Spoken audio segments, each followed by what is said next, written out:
All right, now, everybody. Quiet, listen to me. We're going to start a show. Now, some of you people have been with me before. You know it's going to be a tough grind, but we're going to have a show.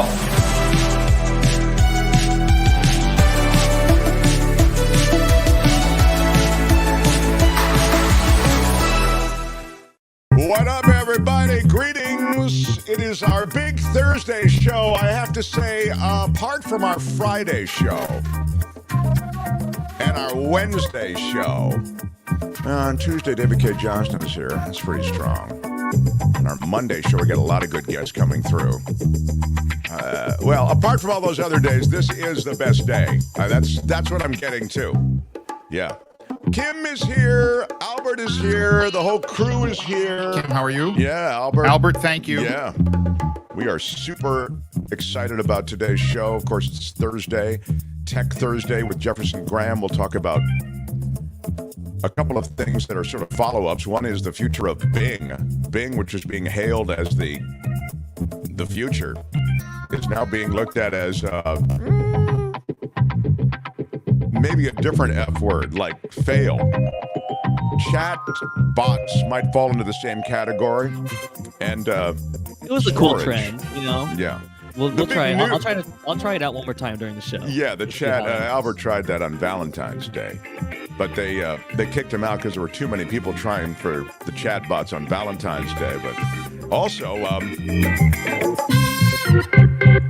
the David Katz, the great former U.S. attorney, will be here. Former assistant U.S. attorney, and he was. Well, now you see him. He was like a fixture on the Pat Thurston show. Now you see him showing up on Fox News Channel for the Murdoch trial, and you now see him here, or hear him here, might be a more accurate description, every Thursday. The big news today is that the grand jury that's associated with the Georgia case that's being potentially brought against Trump, his acolytes, those who are associated with trying to overturn the election in Georgia and overturn those results. That grand jury summary report, okay, this is not the whole report, but the summary has dropped. Now, it seems like there are a lot of questions that are unanswered by the summary, but there are a couple of questions that are answered by the summary. And we'll get all of that with David Katz. The other thing I want to make sure we have enough time for this with David is that in that huge case associated with damages from essentially defaming the companies associated with counting the ballots and with the it's against essentially Newsmax, Fox News, and all of the right-wing media that was suggesting that the computers were rigged so that top-of-ticket results were being influenced or being changed. That's what they were saying. That was something that really was affecting the future of these companies that are associated with counting votes and registering votes. And so these companies brought suits, one suit or another, in different courts. Well, one of these companies, one of these suits, has now gotten to the point where the wave has essentially crested. And I say that meaning they have deposed Sean Hannity. They deposed, I believe, Rupert Murdoch. They deposed Rudy Giuliani. And so in all of that testimony, again, this is a separate trial, okay, from the one that the Georgia grand jury is talking about. In that testimony, under oath, all of those people I just mentioned admit to the fact that they didn't actually buy into, with the exception of Giuliani, that they didn't buy into it. I'm talking about Jeanine Pirro. She was part of it, and so was Maria Bartiromo, all those Fox News Channel people. So I want David to talk about that as those people back away from that, I'm wondering to what extent they may be personally liable. In any case, we'll get to all of that. And, of course, Thursday's Belinda Waymouth comes through with It's the Planet Stupid, and there's a huge cyclone. They call them cyclones. They're hurricanes. Same thing, okay? But Southern Hemisphere, they call them cyclones. We call them hurricanes, hitting New Zealand. And it's devastating, and it ain't over. So Albert was telling me that a bunch of flights have been canceled there. The airport there has been closed, I think, for a time. Yeah, the Is it still airport closed? flooded a couple of weeks ago, and that's crazy. That's a crazy headline to see in 2023. An airport flooding. It's not like it's the 1900s. Yeah. And so, we talk about the effects of climate change and the climate crisis. New Zealand is actually on the front lines. And for many of the reasons that are implied by what Albert's talking about, you have flooding issues and a lot of exposure to that environment in ways that I think many other places on Earth are not exposed. Many are, but I'm certainly in the U.S. we seem, because so much of our landmass isn't bordering the coast, we feel a little inoculated from it, maybe. We're a bit fat and happy in this country, but anyway, we'll talk about that with Belinda. Of course, she's from New Zealand and her family's down there, and her family is affected by all of this. All right, that's kind of a snapshot of what we're doing as we continue. There's some pretty big news. I'm not talking about the Trump thing. That's big. I'm not even talking about the Oakland mayor firing the police chief. That's huge news, too. Enormous. That was going to be my lead today until the Trump grand jury summary dropped. And the Oakland mayor dumping now, he was mired in controversy because essentially it suggested, Kim, you can fill in a lot of these blanks, please. Mm-hmm. But he was slow to handle misconduct charges that were levied against his officers. Isn't that fair to say? I believe this all stems from one particular officer and the internal investigation against an officer who was involved in a car accident with, I believe, a neighbor and tore a fender off someone's vehicle, and then was in the Oakland Police Department when his gun went off, allegedly accidentally. So you have these two incidents involving this one officer, and Oakland Police Chief LeRon Armstrong says there was a thorough investigation, everything done by the book, but other allegations say no. Armstrong allowed this investigation to end too quickly. Yeah, what book is that it was done by? Apparently the book where you're allowed to fire off your weapon and not have an investigation into an accident? I mean, he says there was an investigation. I don't know what whether it's personnel matters, so you don't know what the disciplinary action was against the officer or what, but apparently people think that more action should have been taken. He was put on leave, right? Yep. So, I mean, and it was after the report that he was put on leave. Like sometimes they're put on leave, while we investigate. They did the investigation, then they put him on leave. So I don't know. I think was there some kind of cover up? Was there some kind of let's protect this officer type of thing happening? Or was it by the book? Who knows? Well, what's happened is there was a bunch of clamor to get rid of him because of the things that Kim has detailed. And now, there's a bunch of clamor to tell the mayor, how can you do this? You're going around the police commission. How can you take this action? Is it a racial thing that's been introduced, So there's a lot wrapped up in that Oakland PD story, but he's been fired. And Kim will continue to update that through the morning. But they're he's outraged over it, by the way. I mean, I don't know. Yeah, I mean, you're saying he's not contrite or apologetic for anything, the way anything was handled. He's saying, hey. He insists he did it right. And now he's outraged that he's been fired. And I will say it seems awfully quick, unless there's things we don't know about his performance that, this one incident would lead to his ouster. Yeah, I don't know. They do this to me all the time. I don't know what the hell they do it for.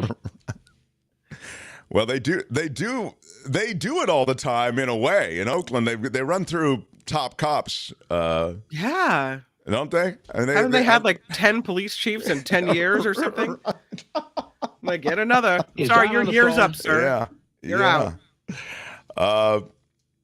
Well, you know what doesn't happen much? You don't get a major announcement like the one that has hit those morning TV viewers. You don't get a major announcement like Major this. announcement from It the doesn't Mark happen Thompson much. Show. Yes. A major announcement. I will share it with you. I will share it with you as a former colleague of Ryan Seacrest on American Idol. Yeah, I know it seems incredible, but I was a big part of that show. I know. Until Ryan decided that he wanted to do all the voiceover at the beginning of the show, and I was the big announcer. So Ryan, who's still very much on American Idol, he's right. He's the host. Yeah. Yeah, along with the judges. Oh yeah. Last night they sang their hearts out. Tonight, one goes home. Who stays? Who goes? Find out next, live on American Idol.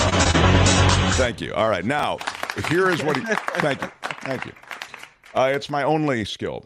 So I'm going to share with you this big news from Ryan Seacrest. He's leaving the show that he does with Kelly Ripa. Live, they call it. Live with Kelly and Ryan. I didn't watch the show. I think he's a talented guy. He's super handsome, okay? So right away, I find myself coming at this story. He's super handsome, has an incredibly successful radio show, host of American Idol, host of everything. His production company does Shahs on Sunset, a bunch of other stuff. So he's really broadened, and it was his articulated purpose to broaden his reach, sort of a la Dick Clark, right? Who was an on-camera guy, but also had Dick Clark Productions and did a bunch of stuff. Mm-hmm. He hosted the New Year's Eve show, right? And then he gets this other thing, Live with Kelly and Ryan, which is an immensely successful franchise, syndicated to all these markets, carried on the ABC-owned stations, and he's drenched in more money and success and fame. So you can imagine, I'm going to play you what he said this morning, and I'm going to break it down for you. But I also want you to understand that my breakdown comes from a place of immense jealousy and envy, okay? So I'm up front That's about it. not fake. That's real. Yes. Right. But I'll try to be as objective as I can be, even though I am melting down with jealousy and envy. I don't think, you can do it. should I think you can handle apologize it. for how you Okay. feel. Yeah. All right, Albert, let's show them a little bit of Ryan Seacrest farewell today, or his announcement today that he will be saying farewell. Kelly and I have some news here. This is something that she and I have been talking about for a long time, and it was a tough decision. Last year, we spoke, and I made the decision to make this my last season as co-host with Kel here on Live with Kelly and Ryan, which is bittersweet. What? All right, stop right there. Stop right there. He is expecting, I think, that audience reaction, which is sort of like, what? Like, oh, right? He kind of almost took a little hiccup for it, and it didn't come. All right? I'm not saying that audience doesn't love him. They do, okay? But it was just a weird moment where you're expecting that, what? You're expecting an audience reaction. And maybe they reacted and you couldn't hear it. I don't know. But then he said something, it's bittersweet. I want to hear how it's bittersweet. I get that it's sad to leave, Kim? But why did he say it's bittersweet? What's the sweet part? Are you announcing something else? Are you... Well, it has to be sweet for a guy with 8,000 jobs to finally let one big one go. Right. I mean, right. It's sort of like, hello, it's sweet because I'm going to go back and sleep on a pound of money. All right, let's go. Let's go back a little bit. Just Albert, can you go back 10 seconds? And here we go. Kelly and Ryan, which is bittersweet. I get it. No, I mean, listen, you are a gem.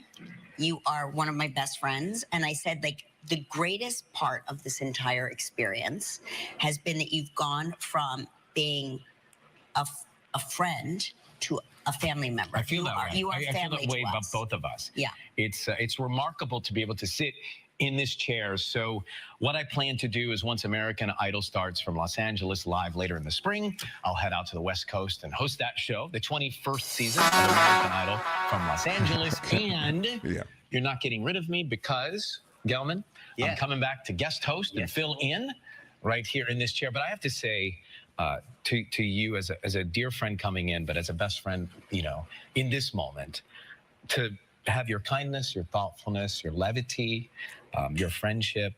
I look up to you. That's nice. I respect you so much. I love the fact that we get a chance to sit here every day and connect with you at home in your kitchens, in your living rooms, at work. There's nothing like this on television. I'm getting emotional. I promised Kelly I would not cry.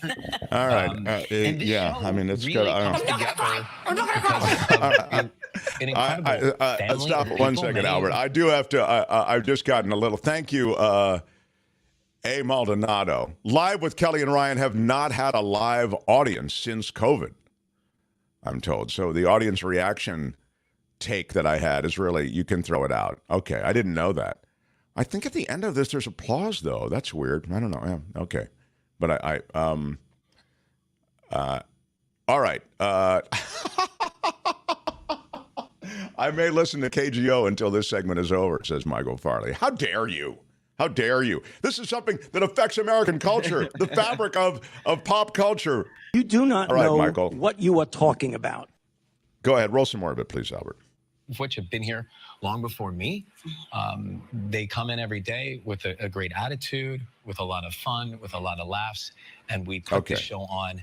And I have to tell you, I never thought a television show. Let's skip ahead. Let's skip ahead. I watched it before, so you can skip ahead without missing. Go ahead. Go ahead. Exhausting it is, going back and forth, and you know, I fully understand. I mean, it's exhausting going back and forth, Los Angeles to New York.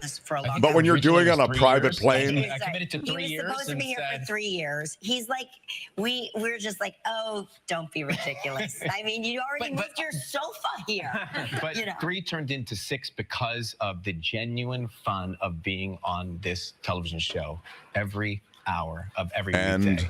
The money you so was much. so and we big. have really exciting news to add to this. We do. Oh. We do. I love this part too. This is the shocking twist. Here we go. Oh, okay. Albert, I didn't see this. Lean in case Stop for a turn the second, volume Albert. up. Stop for a second.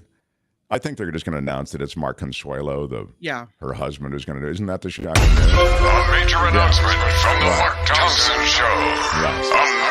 It's a second major announcement within the other major announcement. Go ahead, Albert, please. I'm having those feelings right now in the gut. Because we are so aware of the importance of continuity and consistency and the familial vibe that we all have here. It only makes sense to not just our viewing audience at home, but our audience here within our staff, our support system, our extended family. I get it. Bring in somebody that we know Mark and Consuelo. love, Thank you. and who's really always been here and really just one of my favorite people. An extension of you, if So you will. self-indulgent, The though. only It just person is hard. I can think of that is capable of, holding. Oh my God. Okay. Holding your torch the way you have held it, and that would be my husband, Mark Consuelo. Well, there is an audience there. You hear it? That sounds like a live audience to me, Mark. Yeah, sorry. Did you say Mark Consuelos is going to hold his torch? In what Ryan and I are calling the nation's What? weirdest social experiment. All right, everybody. Iron rod. It just does feel self-indulgent. That said, they are beloved by so many. So I don't mean to, and I'm telling you, everything that I'm saying and the way I look at it is filtered through that prism of jealousy and envy. I mean, I think to have that forum, it's a shame, though. I feel as though if I were Seacrest, if it were me, I would try to I'd try to do some kind of news platform or something. You know what I mean? Especially at a time when journalism is so threatened.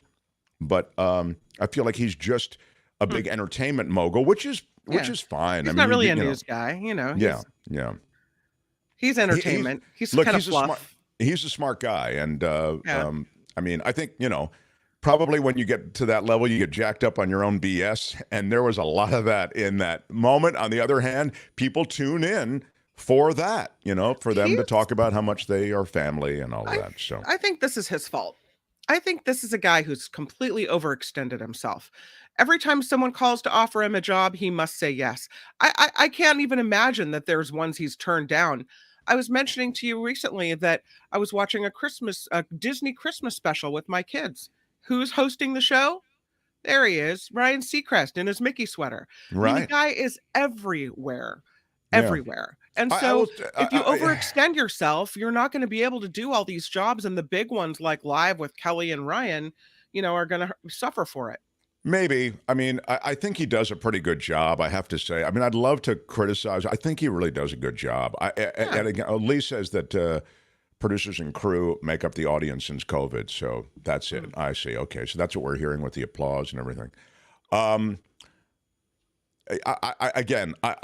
It's not that I think he's bad at all. It's just that it's, anyway, it's a big major announcement. Those who watch that show, there you have it. Look, I thought Strahan was great. And he also says yes to everything. Strahan's on everything. He's on the NFL Today. He's on, he was on the show when it was before Ryan. You know what I mean? Yeah. I thought Strahan was good. And then he hosts that Pyramid and everything else he hosts. So I don't know. I understand it. You want to strike while the iron's hot. You want to say yes to things. I think Ryan does a pretty good job. Again, I don't watch the show, but it's so saccharine. It's so... And thank you for saying this, Elise, because I was going to make our headline today, Seacrest out. But I didn't know how many people remembered on Idol. He used to always go, Seacrest out. Then he dropped it at some point, right? But he is truly out now.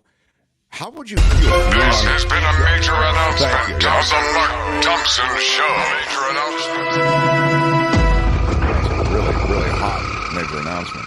How would you feel? How would you feel doing the show? You're living with your husband. You're doing the show with your husband. I don't know. That takes a special kind of person. I think it's going to turn into kind of a marital spat kind of thing. No, that will be fun to watch. I hope that does happen. I don't know. It's like the marital bickering back and forth that people do. Well, I don't know. Okay, how long before that Mark Consuelo, he joins, how long... There's an S on the end of it. Consuelos. Consuelos. Okay, thank you. Plural. How long before Mark joins Kelly, and then we hear everything's not, no better roses at Live with Kelly and Mark. Marital problems hit Kelly and Mark. Rumors of, you think that what happened? Who's the guy on a GMA who they just threw out? TJ or? Oh, TJ Hooker. No, TJ. I wonder if TJ is going to be, there's going to be TJ-ish stuff going on. I don't know. I mean, they're married, so, there's no question. They're sleeping together. Well, they have a good marriage now. I get it. Yeah, I think they'll be fine. It's just the question, does America want to see that? Do we want, how much of their marriage do we want to see on TV? And I mean, truthfully, I think that Regis, who started this whole thing, Regis had his wife Joy on all the time, and I actually liked it. I thought Regis is extremely talented. I think Regis was another level, But anyway, honestly, it's a kind of show I would never watch. It's insipid. It's just so. But you'll never break news on that show unless it's an entertainment kind of news. But that said, hey, for what it is, man, they do it well. People come on, they promote their thing. It's kind of fun. It's breezy. It's easy to watch, just like all those AM shows used to be AM San Francisco.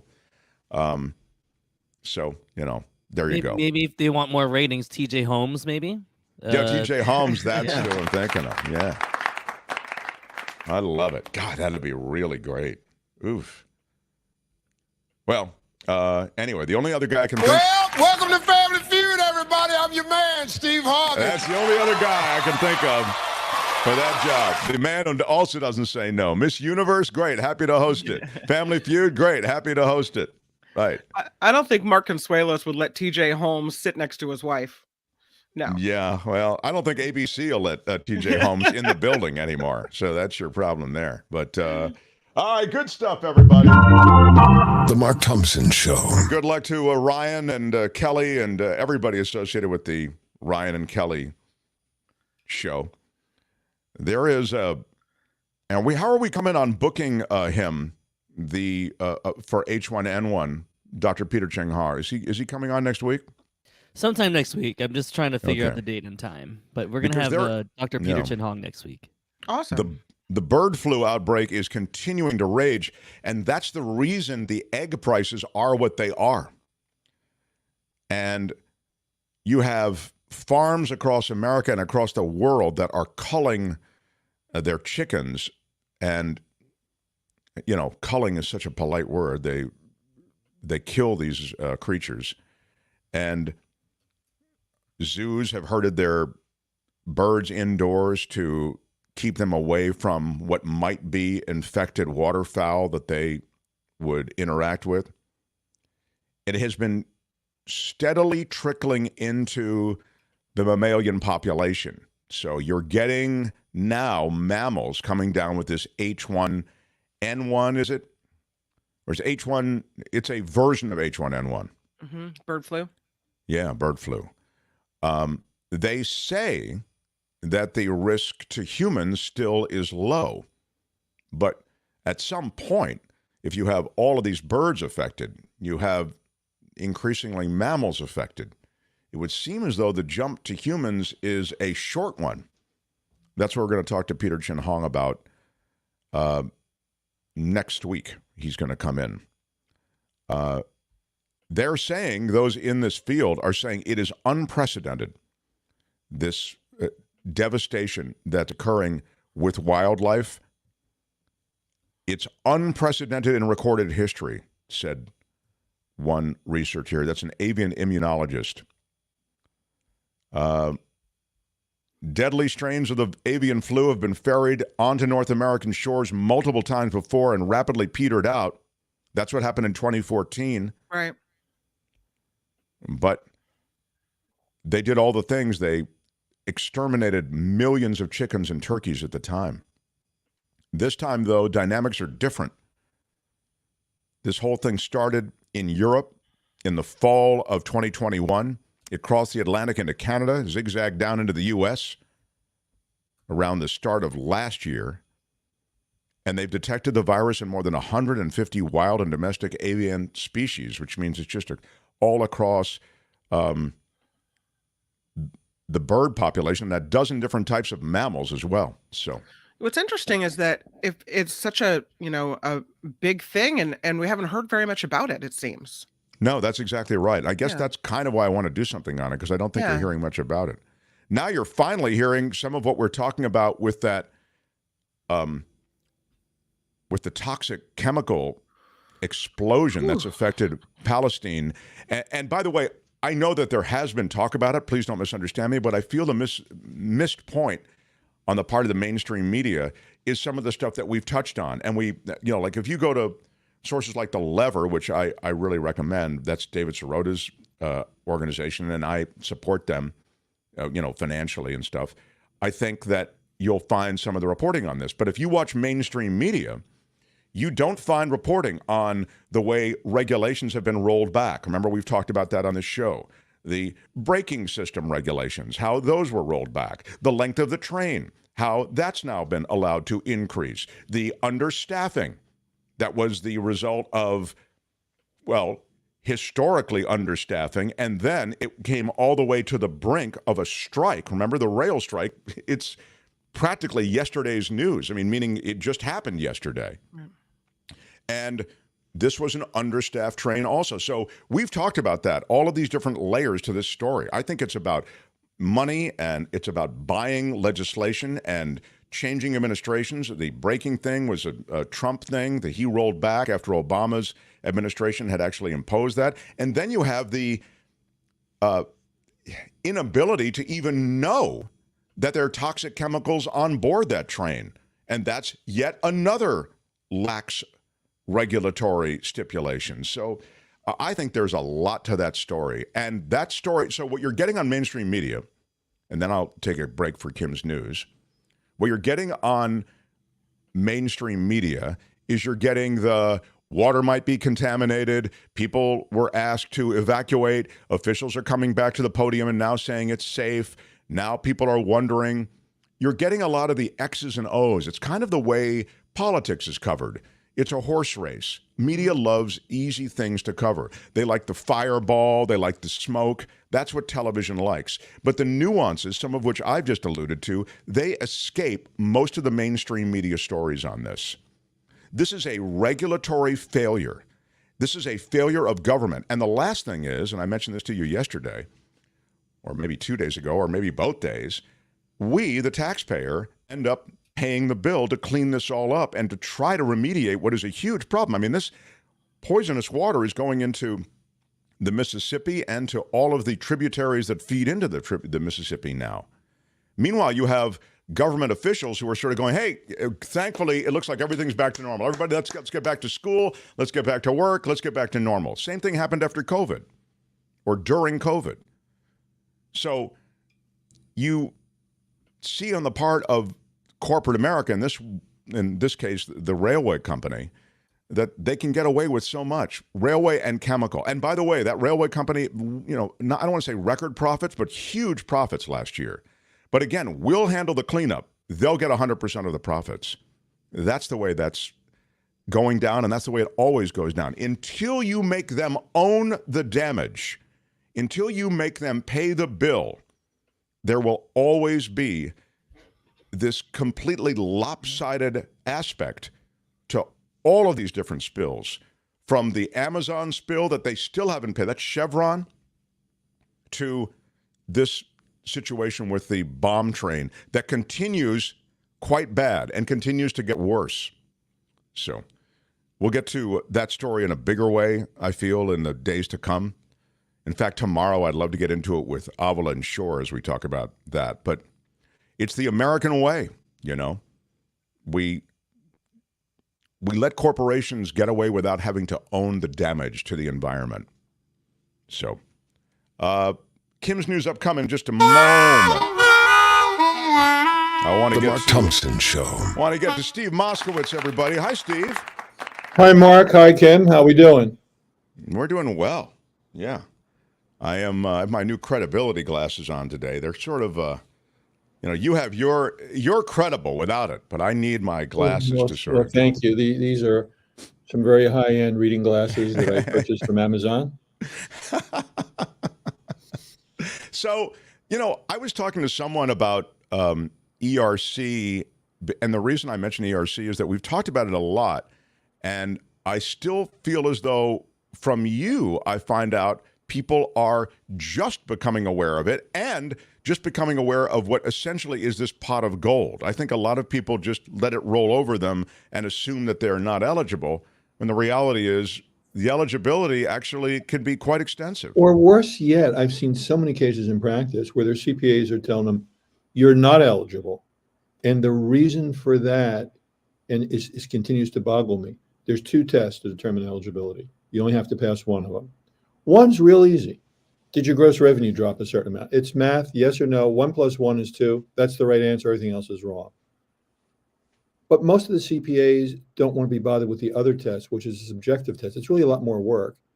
And I know when we do that with clients, oftentimes we have to have multiple meetings with them. We give the client homework. Just the other day, I was on my third meeting with a client, and we determined he was eligible for half the period. And now he's doing homework for the other half to see if we can get him eligible for that. That takes a while. And a lot of firms just don't want to take the time. They want a quick in and out, high volume, not worry about it. And also, you just have, and there's other people that haven't heard of it yet, but a tremendous number have told you don't qualify that do qualify. And that's heartbreaking because some of these amounts are huge. I told you the other day, somebody turned away from 900,000 because they said they might get audited, and my response is, so what? If you're entitled to it, it's like driving my car. I'm going to drive my car tonight. If a police officer wants to see my driver's license, that's fine. I'm entitled to drive, give them the license. A few minutes later, I'm on my way. We would represent the client. And like I've said my whole career, you should take everything to which you're legally entitled, no more and no less. And some people just think, oh, it's too good to be true. These are government giveaway programs. And basically, we all remember when the government bailed out the big companies, the giant corporations, said, well, you're too big to fail, AIG and others. Well, now they basically are bailing out small business. Finally, the government's doing something for small business. Yeah, But if you're a small business person, I think that you oftentimes think, oh, this is just another giveaway to bigger business. And, exactly. Yeah. And it's such a big deal because you can get up to $26,000 for every employee you had for 2020 and 21. And it's a grant. That means it's not a loan. It's not even like PPP where it starts out as a loan and you have to spend it a certain way and ask for forgiveness. They just give you the money. But, much like quoting the Bible, ask and you shall receive. But you got to ask. If you say, I don't know about it. And again, this could be life-changing for a lot of people because the amounts vary from small amounts to millions. But a lot of clients are getting hundreds of thousands of dollars. And to most small business, basically a gift of hundreds of thousands of dollars can make all the difference in the world.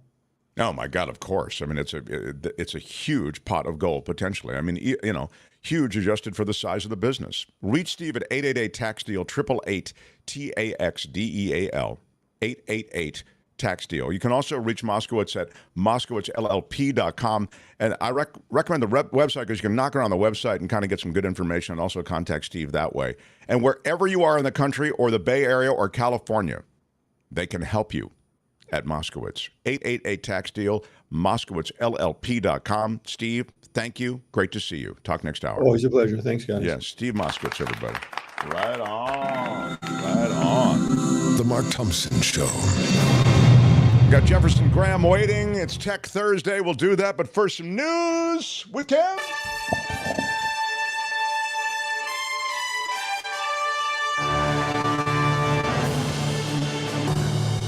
And this report sponsored by tax attorney Steve Moskowitz. I'm Kim McAllister on The Mark Thompson Show.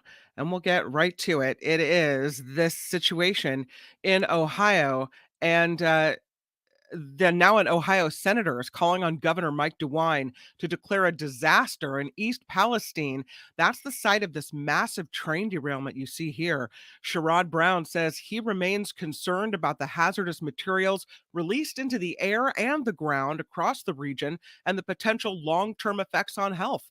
The Democrat adding it is a man-made disaster that will impact the city and its neighbors for years. Police in Michigan say they are getting closer to uncovering what drove a man to commit a mass shooting that happened at the Michigan State University this week. Lieutenant Renee Gonzalez said a note found on the shooter may hint at a motive. That information can't be released yet, though. 5 students were critically injured. 3 died after the gunman opened fire on that campus, and that happened on Monday. To Georgia now. Those looking at the potential election fraud in Georgia believe one or more witnesses lied under oath. What? That's the conclusion a grand jury reached in a report about the 2020 election made public.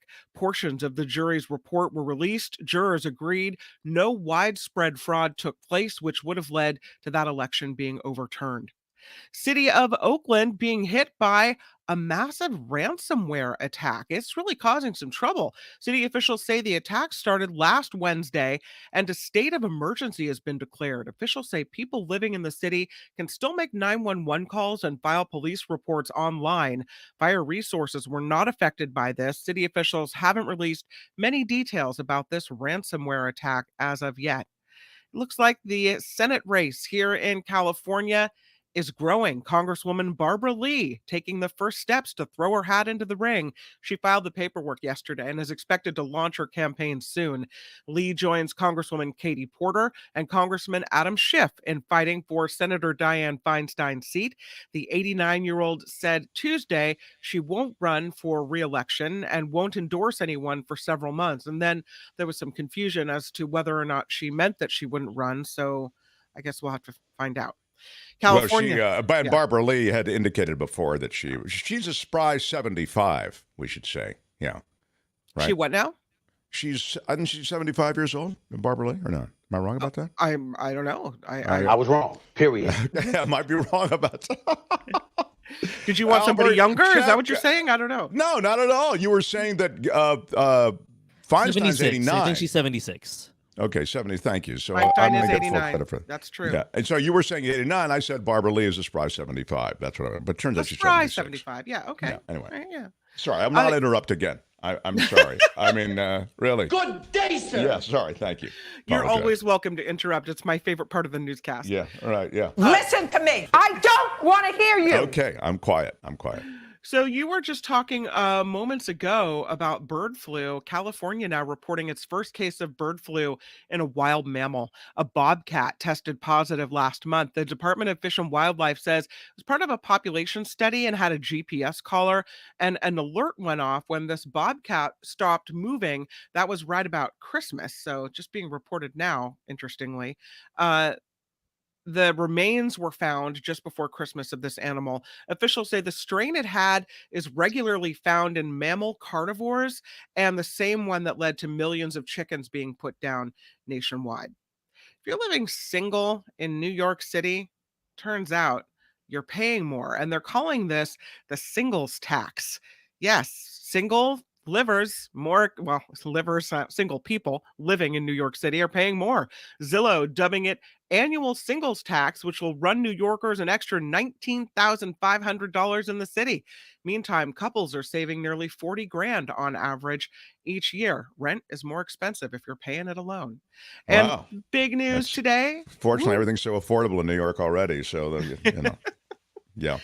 I know Big you're going to be... Oh, wait a minute. Big news. This could be tech news for Jefferson Graham. Yeah. What is it? This is Internet Explorer, real name Internet Explorer, is no more. This week, Microsoft announced the company's decision to permanently disable the desktop version of Internet Explorer on all devices. Sayonara, sucker. Any device that hasn't already been redirected. sucker. Yeah. Wow. Any Good device day, sir. Okay. But can that you let her hasn't speak? already Give her- been redirected from Explorer to the updated browser Microsoft Edge will be affected. And when users attempt to access Explorer, aka Exploder, they will be redirected to the Edge browser. Internet Explorer officially launched in 1995 as one of the first and most popular browsers in history, and c'est la vie, because it is no more. Seriously, what the Yeah. Wow. If you're an Internet Explorer fan, If you were all in with that, you're done. You're Right, done. Bad day. Yeah, party Between over. that and Ryan Seacrest, it's hard to continue today for you It's Internet a really Explorer hard people. day. I'm not going to cry. Yeah. This report is sponsored by tax attorney Steve Moskowitz. For more than 30 years, Steve has had the backs of people that have been facing some tax issues, whether you're a single individual, whether you're a married couple, whether you've got a business, whatever, Steve can help you. So you can call him at 888-TAX-STEAL, and you can see the spelling right down on the bottom of your screen at Yeah, you can. MoskowitzLLP.com. We did it for you. Look at that. I'm Kim McAllister on The Mark Thompson Show. They had to close down an entire radio station to silence him. And now, he's here. Ladies and gentlemen, Mark Thompson.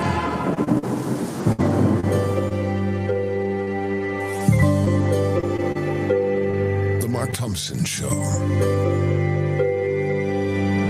It's Tech Thursday. Put it together for Jefferson Graham, everybody. I want a like for him. I want a subscription for him. I want you to support him in every way. Smashed it with your iron Yeah, rod. smash the like button. Give us a thumbs up.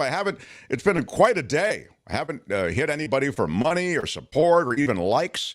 So now begins the full court press, welcoming a guy who does his photo walks. Let me tell you what I saw. You can also support the show at themarkthompsonshow.com. Thank you for putting that up there, Albert. I saw Jefferson Graham on your photo walks series.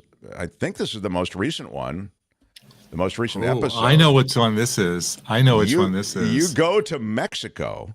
Yeah. And it's a great episode because you go sort of trusting the process. And man, it is an adventure. I mean, literally, I'm not overselling this. It is an adventure. Yeah. Okay. Just so that everybody knows, I went to Mexico without a passport or a dime to my name. I didn't have anything.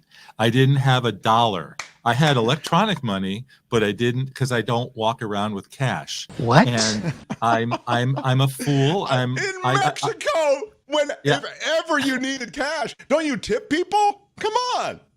I'm in San Diego. I read these brochures. It says, yelling? Walk over the bridge right into Tijuana. It's so easy. It's so cool. So I said, okay, why not? I'll give it a shot. I just wanted a picture that said, welcome to USA or welcome to California. That's all I wanted. And so I parked at the parking lot and I walked over the bridge. And then I get in, I walk through this gate and the guy says, passport. I said, I don't have a passport. He says, go ahead. Go ahead. No stinking passport, right? No, because you can't get back in. That's a great moment in the show. Yeah. I go through the gate. Right? And then it hits me. Oh no, I'm never getting back in through this gate again. And I say, hey, how do I get back in? And they say, oh no, the line is over there. It's My over bad. there. I'm sorry. And now there's 400, 500 people online to get in to the back end of the border that they told me would take like 8 hours.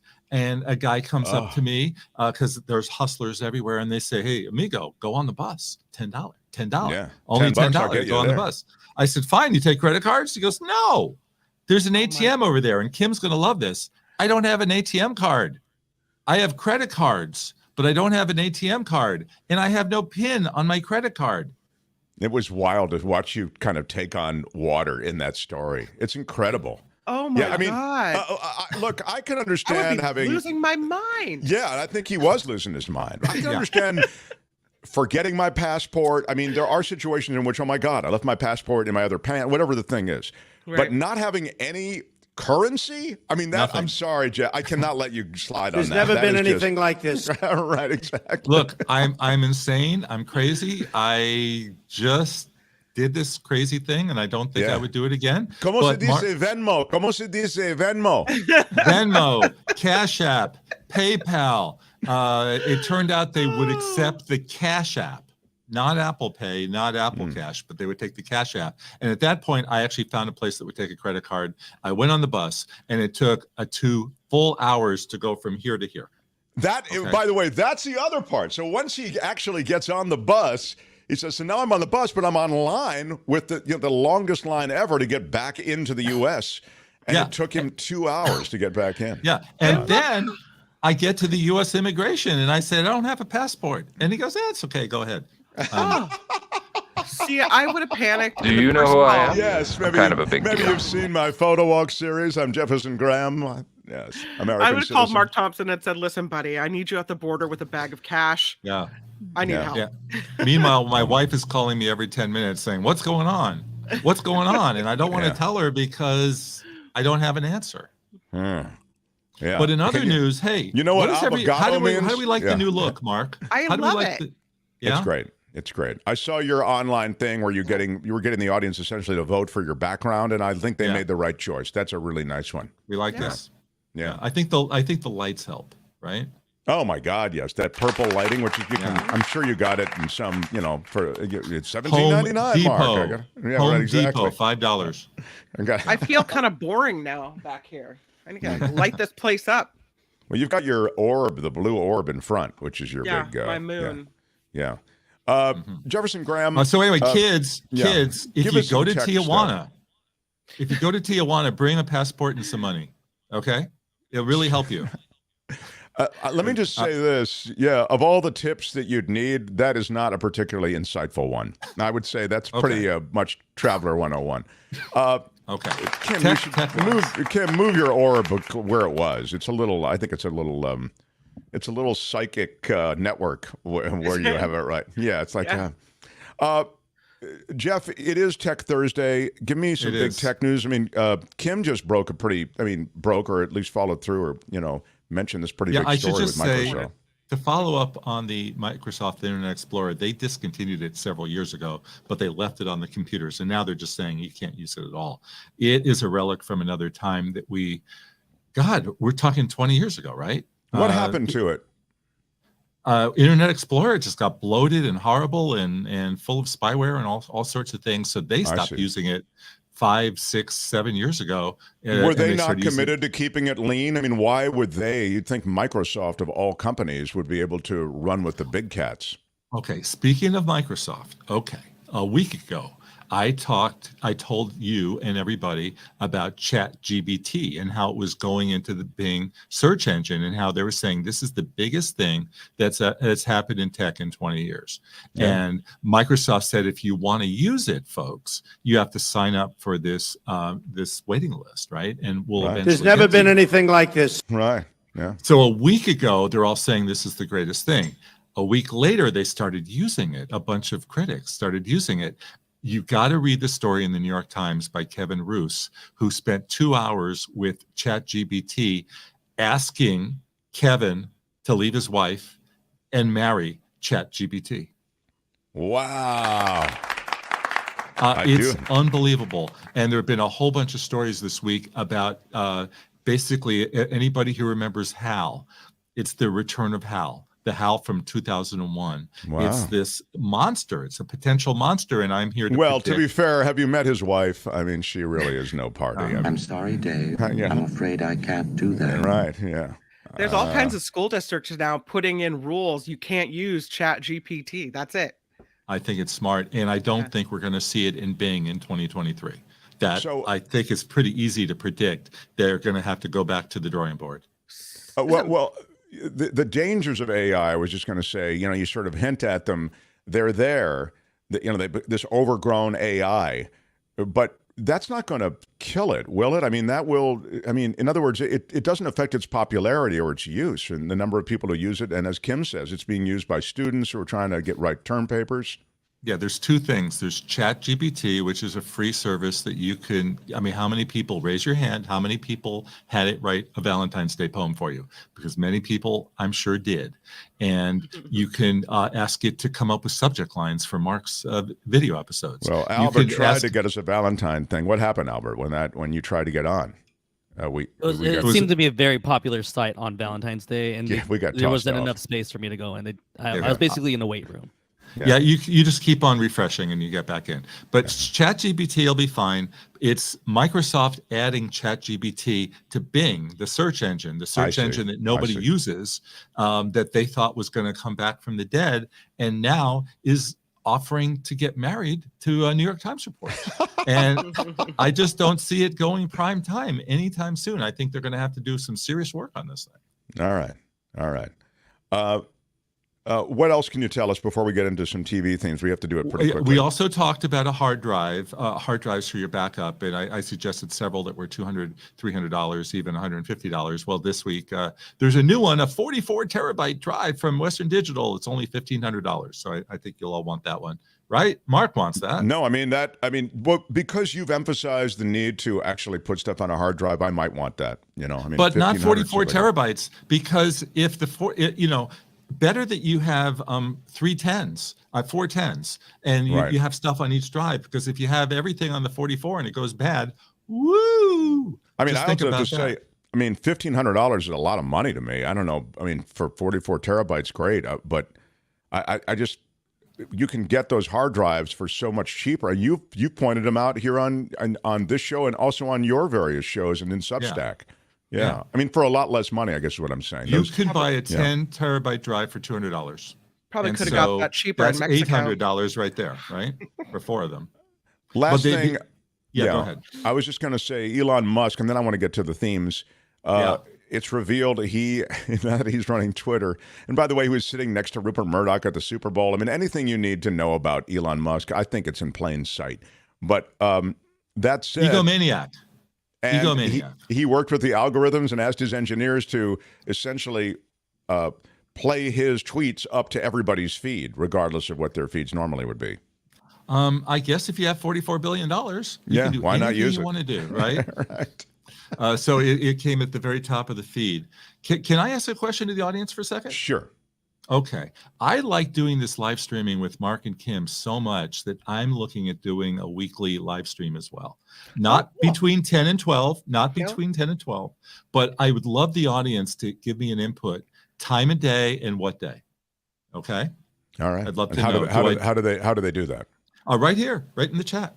Well, we're not going to do it right now. You're not going to do it. Okay, fine. Then go on my Twitter feed. No, I've got. You're going to do themes. What do you want to do? Shut down and just find out what the audience wants right now? No. I mean, it's absurd. Twitter. Albert, how could you? Why are you yelling? Albert, I blame you. All of a sudden, Jefferson Graham goes rogue and he says, right now, I want to hear from the audience. It's outrageous. A major announcement from the Heart. Whoever is producing this thing has no idea what they're doing. I have. Okay. At Jefferson Graham on Twitter. Follow my There tweet. you go. At Jefferson Graham on Twitter. Exactly. One person, I think it would be great. Don't get me wrong. I'll participate. Sounds good. Will you be my first guest? 4 o'clock Thursdays. All right. That's when here you we should do go. it, 4 Here we o'clock go. Thursdays. Four All right, themes. 4 themes. Too easy, too esoteric. All right, here we see go. how we do. Esoteric's a ding word. I'm going to start with easy. Go ahead. How many notes?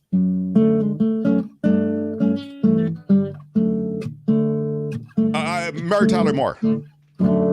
Very good, Mark. All right. Thank you. Thank you.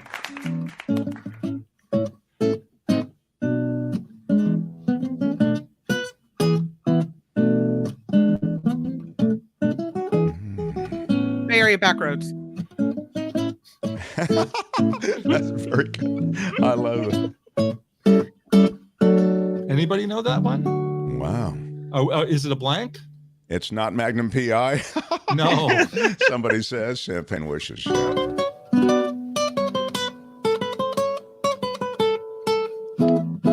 Coach? Yes. Wow, Vince. Very good, Vince. Well done, Okay, Vince. Congratulations, this Vince. one should be picked in less than 10 seconds. Wow, okay. Yeah. Gilligan's got it, Island. Gilligan's Island, of course. Okay, that was Right. easy. Okay. Let's see how we do on the final one. All right.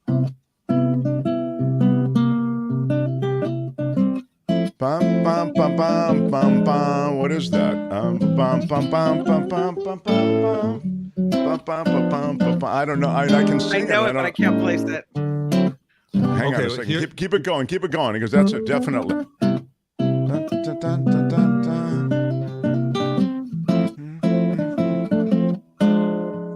Anybody? Come on in the chat. Anyone? Welcome back, Cotter? No. Welcome back, Cotter's welcome back. No. Okay, so that was the end theme for All in the Family. There it Vince is. got Vince it. had Vince it. had it. Vince had it. Yeah. Wow. Vince, congratulations, Yeah. Vince. Vince, very impressive. You get nothing. You don't get Unfortunately. anything. Well, you get our respect, Vince, which you have, Yeah, we have mad huge respect for respect. you now. Now. Wow. Before I go, Mark, I made Yes. something for you today. Did Albert get it? I'm guessing you didn't make something for me. You made something for you. No, I made But, something for me and you. Oh. Oh, look at that. Wow, look at that. Oh. So click that subscribe button for Mark, please. I look like I'm being tased in that picture. It's very, but with a light, the lowest setting, but a tase nonetheless. Look at this, Photo Walks TV. I do love Photo Walks. I really must. Yeah. I like to give Jeff a hard time because I do love that series, pal. I think you do a great job with it. So I have to step out of Question. my. Is the whole Mexico debacle on Photo Walks TV? Like, can I go there Oh yeah. and watch Oh that yeah. unfold? Oh no, it's. Okay. He tells the whole story on Photo Walks. It's great. And I had no idea what was going to happen. He's kind of told you now what happened. So, but it's still pretty great. It's a good ride. Yeah, go to Photo Walks TV to find it. Yeah, So, and I knew I had to call my mother and tell her, but I said I'll make a video instead, and she could just watch it. It's right? pretty great. She subscribes, right? Yeah, she does, and I subscribe to her. What is Wait a it? minute. What is Your does mom she- has a thing? My mom has a channel. It's called Knitting Tips by Judy. I love this. Oh, that's cool. I'm totally subscribing to Knitting Tips and Judy, and I'll never pick up a knitting needle in my life. But this is Never great. again, right? Yeah. Oh, that's really, really cool. Well, Jefferson Graham, we love you. You do great work, and I do love your series, and I recommend the Substack as well. It hits your inbox, and then that's a great way. You can just click links, and you can get all of Jeff's great stuff. So That's jeffersongraham.substack.com. Jefferson Graham, there it is on the screen, jeffersongraham.substack.com. He is a great friend of the show. I like to give him a hard time, but man, I love that series. And, but it's fun to be given a hard time, right? It's like arguing over headlines. You are, Jefferson Graham and I, Kim, he's the one I argue with headlines over. You know what I mean? Yesterday was our biggest argument. And we don't, it's not a yelling argument. It's nothing. Yeah. But it was. So today, here's a quick headline thing. Today we went with Trump and the release of the Georgia thing. We're going to do that right after Kim's news. David Katz has great takes on all this. He's a remarkable guest. If you haven't heard him, I recommend you stay tuned for that. But I also got the Ryan Seacrest announcement on. We did that in the first hour. Now, what would have been the better clickbaity thing to have, Jefferson Graham? You're the expert. Trump, Georgia. Trump, Georgia. Good. That's what we went with. Love it. There's never been anything like this. Have Jefferson Graham join us again. How about next Thursday? All right. How about at 10:35? What do you say? I think I'm the most honest human being, perhaps, that God ever created. All right, Jeff. Thank you. Jefferson Graham, everybody. Yeah, I love it. I love it, love it, love it. All right, so... The Mark Thompson Show. Kim's news next, and then we'll check in with David Katz, and we'll talk about the Georgia summary report on the grand juries.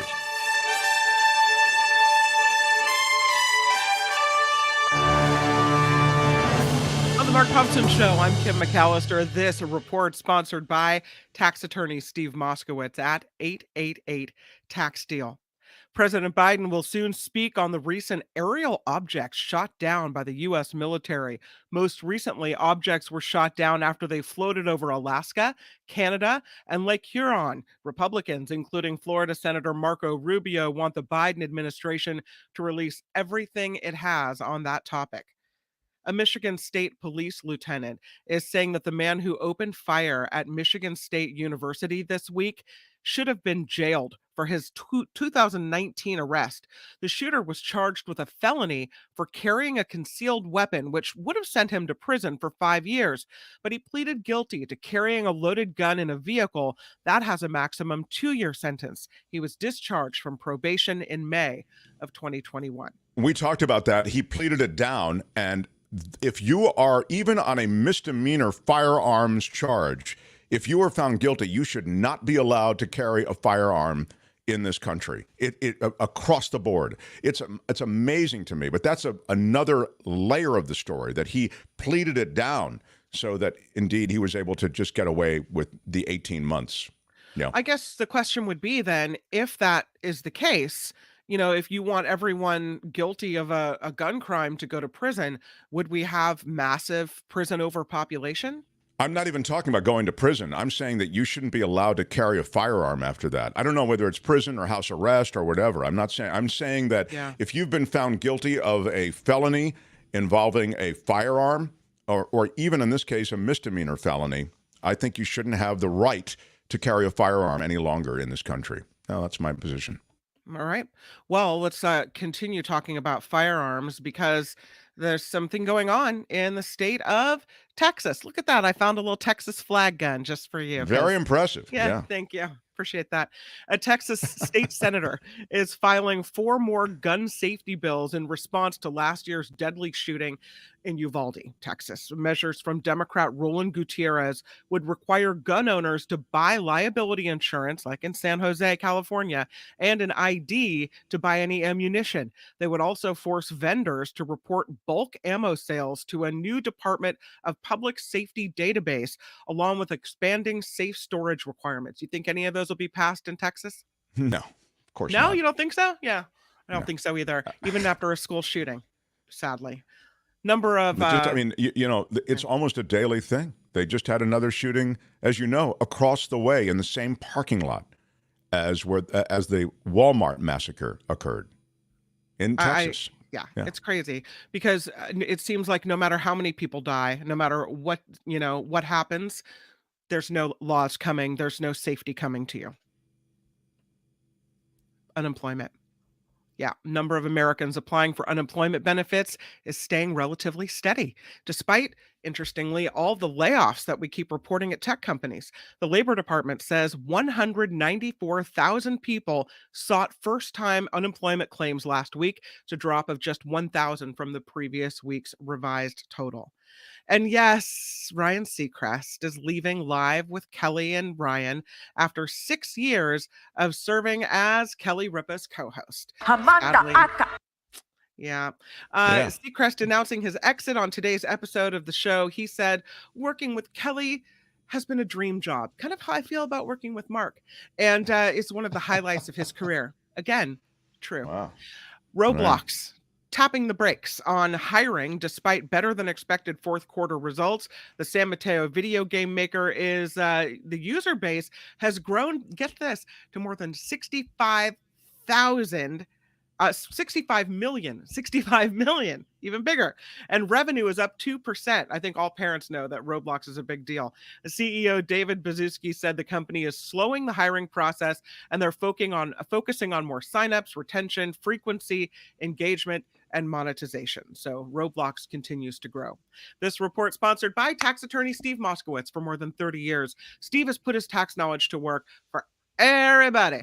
Individuals, businesses, he's got you. Steve Moskowitz can be reached at 888-TAX-DEAL or moskowitzllp.com. I'm Kim McAllister on The Mark Thompson Show. They had to close down an entire radio station to silence him. And now, he's here. Ladies and gentlemen, Mark Thompson. I've told you, it's never easy being in this business. The Mark Thompson Show. Welcome back. It's hour 2, and I've been looking forward to speaking to this guy all week. I kind of look forward to it on an ongoing basis as law stories of one sort or another materialize. I think the big story out of a legal proceeding today is unquestionably the grand jury summary in the Georgia election case. David Katz will cast it in the right light and also give us some clarity on this. He joins us on Thursdays. I inherited him after I campaigned to inherit him from Pat Thurston, who used to have him as a regular guest on KGO. Yeah. We miss our Pat, but we love our David Katz. He is the former assistant U.S. attorney, and he joins us now. David Katz, everybody. Hi, David. Hi, great to be with you guys. Give me the significance of this case. What is this case, and what is this summary report? Well, the latest news, Mark, is a little underwhelming. People didn't think it was going to have very many details, and it didn't disappoint. About the only detail that it has is that the grand jury thought that one or more persons had committed perjury in front of the grand jury, but they don't say who. Now, of course, the significance of the case overall is that it could lead to the indictment, conviction, and incarceration of Donald J. Trump.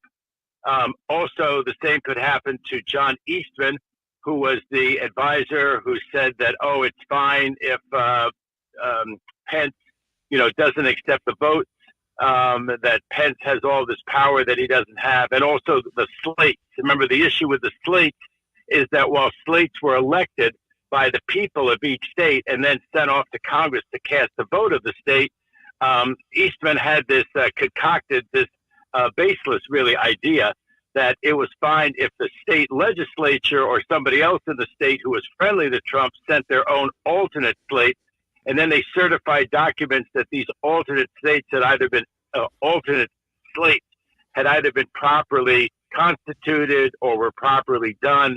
And so it might be false statements to sign under penalty of perjury or to certify that these were legitimate slates when they were really illegitimate. So Eastman is the author of that weird legal strategy that he claimed was proper. Ultimately, Pence's advisors all said that it was crazy. And remember, some of the other people told Eastman to leave them alone and go get himself a good criminal defense attorney because what Eastman was doing didn't make any sense. He had been a law professor down here in Orange County before all of this happened or while this was happening.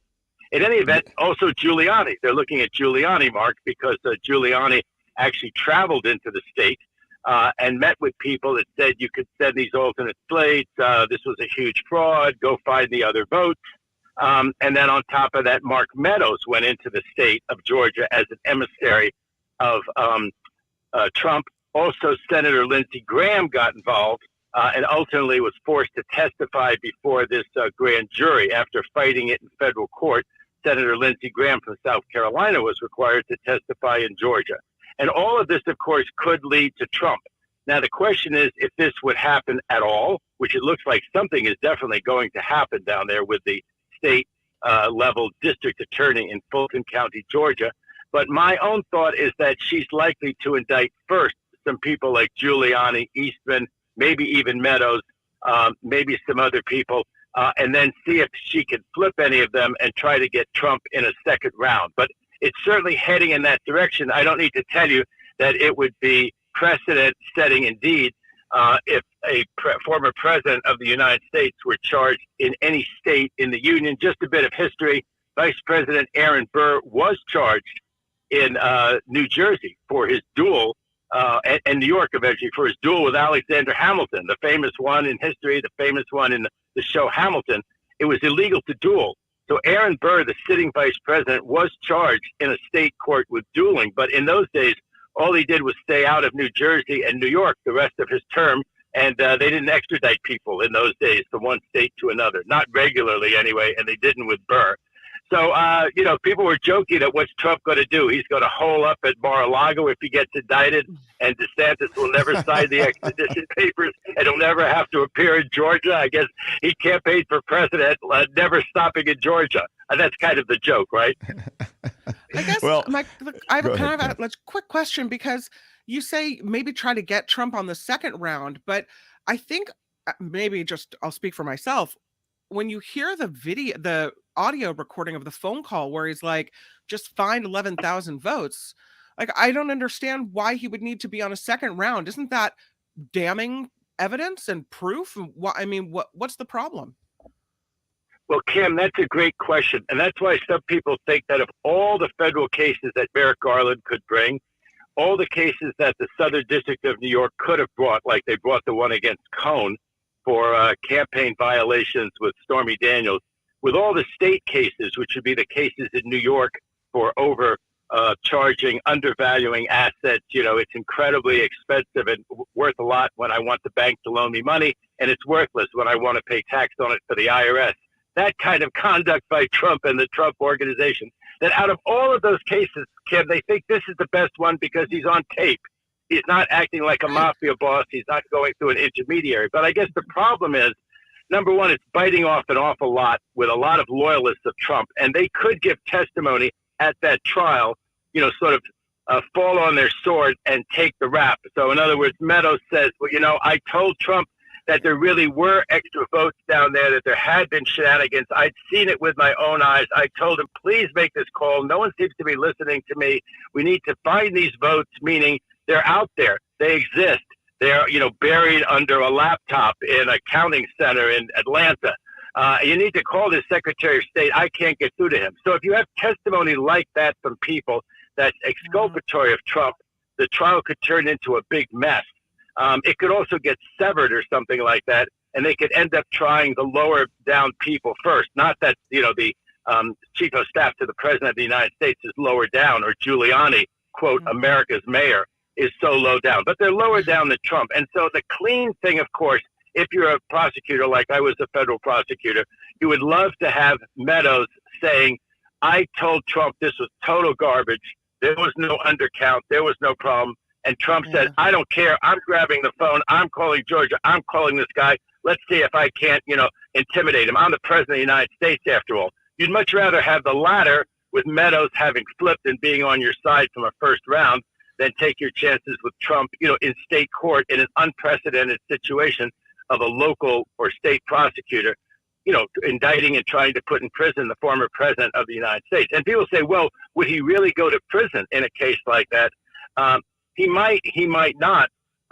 But I mean, a lot of these are things that, you know, you or I would go to prison if we did them. If you or I tried to concoct 11,000 votes that didn't exist in a state so we could turn the election. I mean, they sent people to jail in this country for casting one vote, right? You know, these people who they're felons, but they think that they've gotten an expungement, and so they think they can vote, and then they vote, and then the Republicans start screaming, oh my, it's usually the Republicans, oh my God, this felon voted, he or she knew he or she was a felon. They sometimes indict people for fraud for stuff like that. So the idea that the president would go to prison the former president would go to prison after something like this is not at all remarkable. You know, again, the idea being no one's above the law and no one's above the prison sentences that other people get for like offenses. Yeah, but sadly, we're learning that people are above the law. I just want to find 11,780. Yeah, I mean, again, it's a...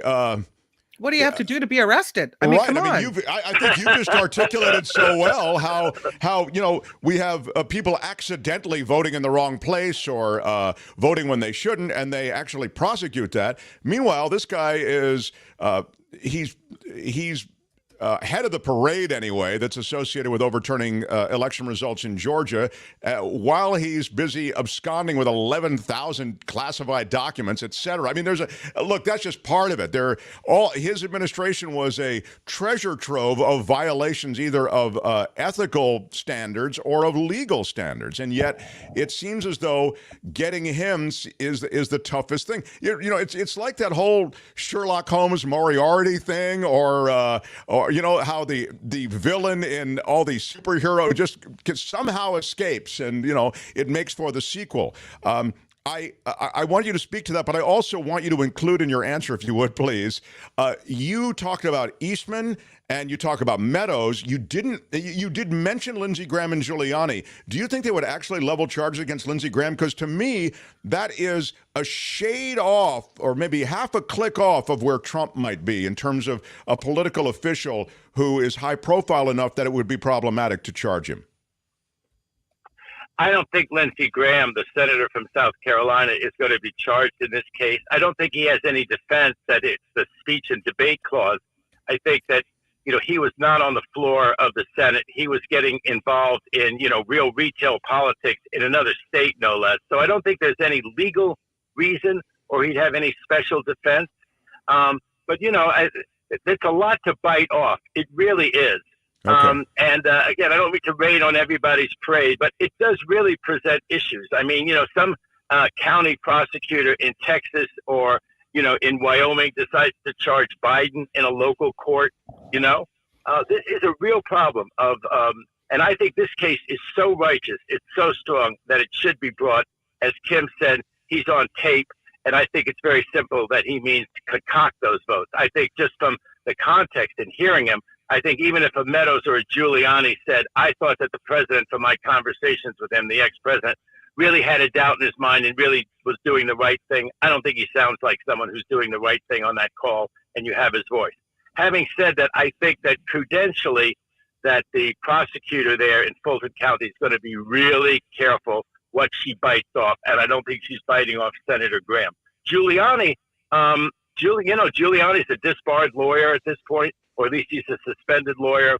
I think a lot of people have a perception of him that, you know, he kind of lost his mind under Trump, that somehow he was so mad at Hillary Clinton.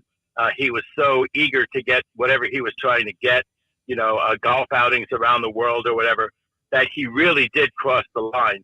And so I just think in the court of public opinion, there'd be a lot more support for charging Giuliani on the same amount of evidence that there would not be for charging Senator Graham. That's just my feeling about it. And I think Mark Meadows is in a very difficult situation because he turned over. At first, he was cooperating. You know, what did they say about Kerry? He was for it before he was against it. But if you were ever going to call someone a flip-flopper, Mark Meadows is the ultimate flip-flopper because first he turns over all the records and he turns over all the phone calls. He doesn't really fight that subpoena very hard. The reason that we know about him emailing with Justice Thomas's wife and the crazy things that Thomas's wife said and forwarded on is because Mark Meadows turned over all of those documents, Mark.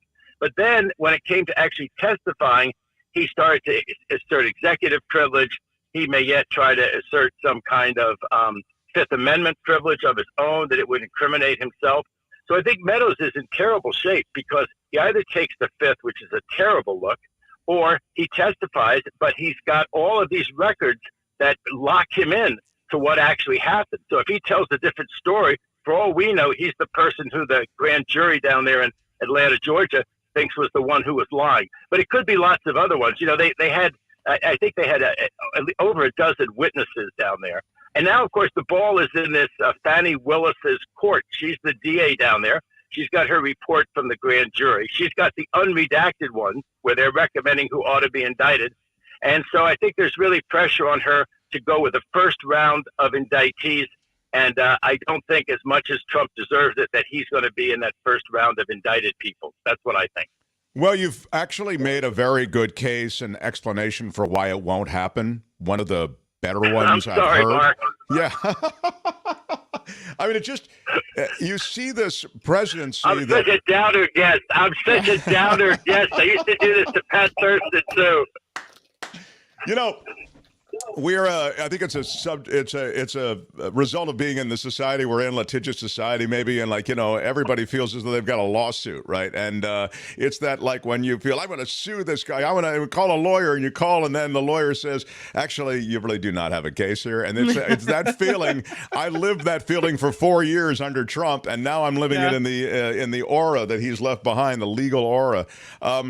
The reality is, though, that his administration was marked by a lot of things that ran roughshod over ethics, as I was saying, but were not technically illegal.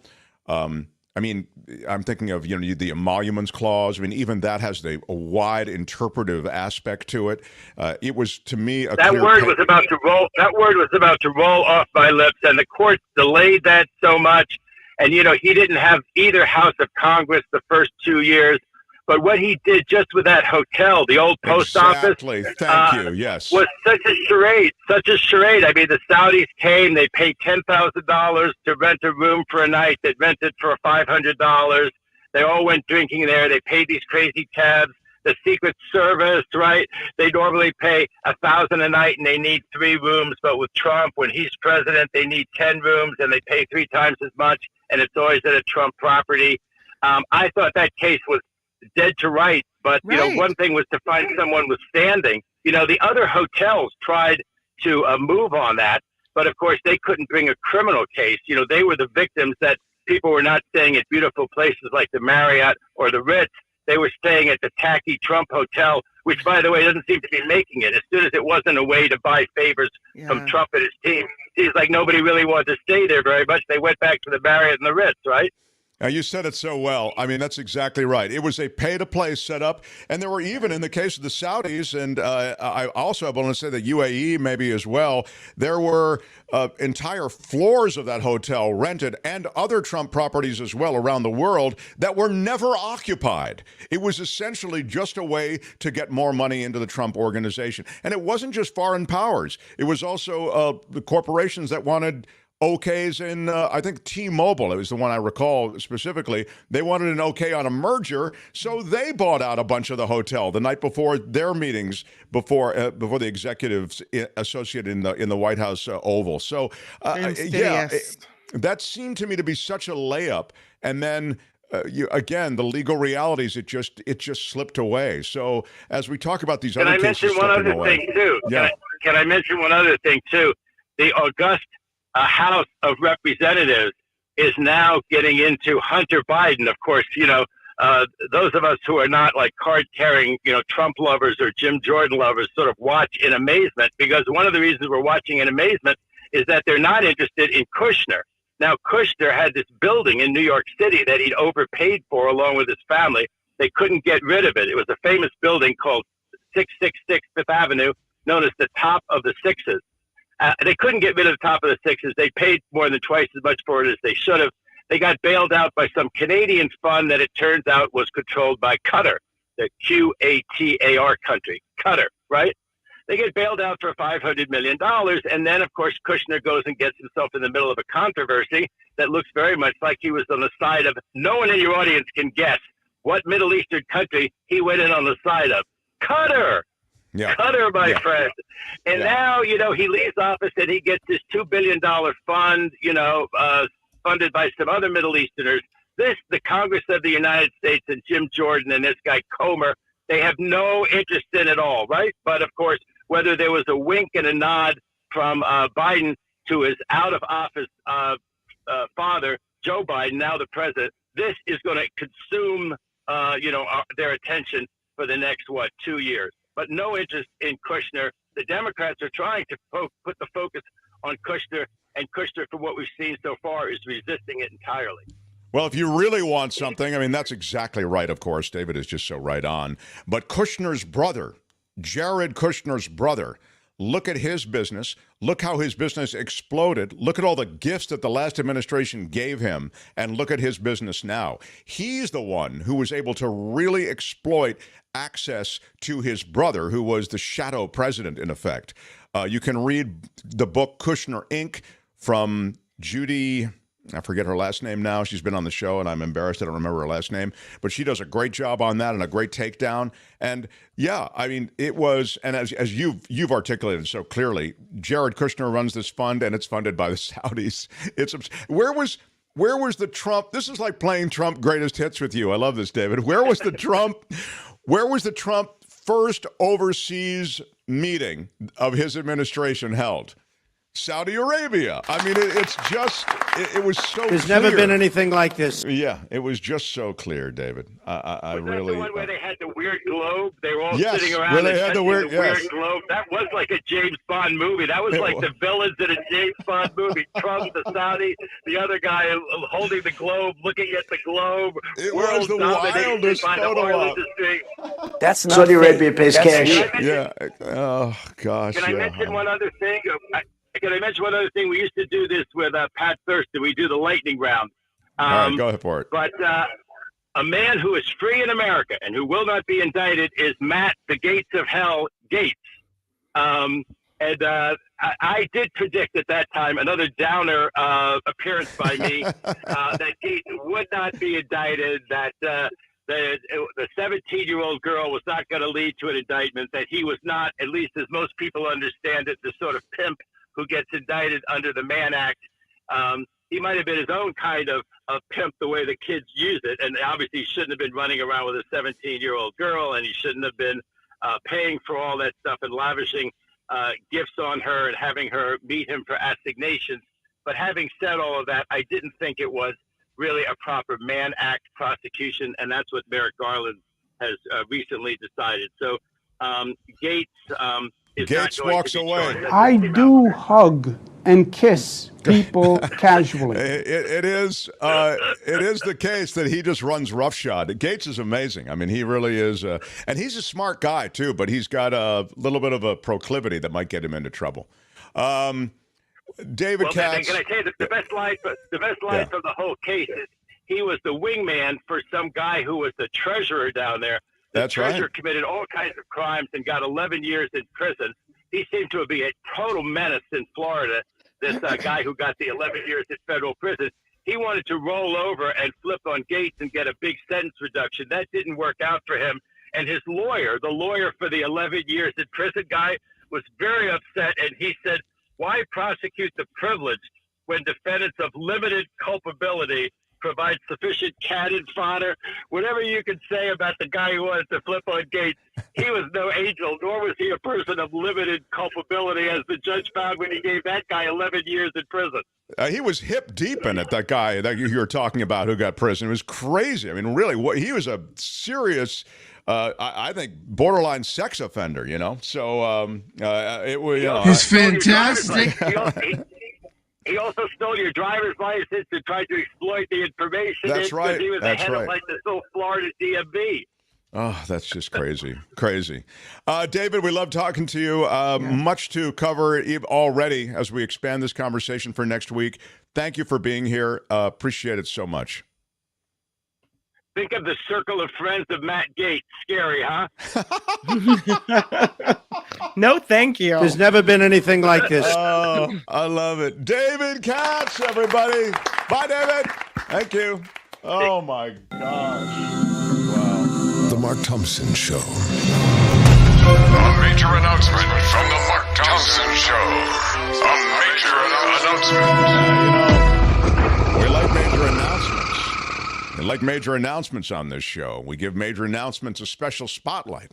Yeah. We have a major announcement now from R. Mitchell Roth. I'm so touched by this, really.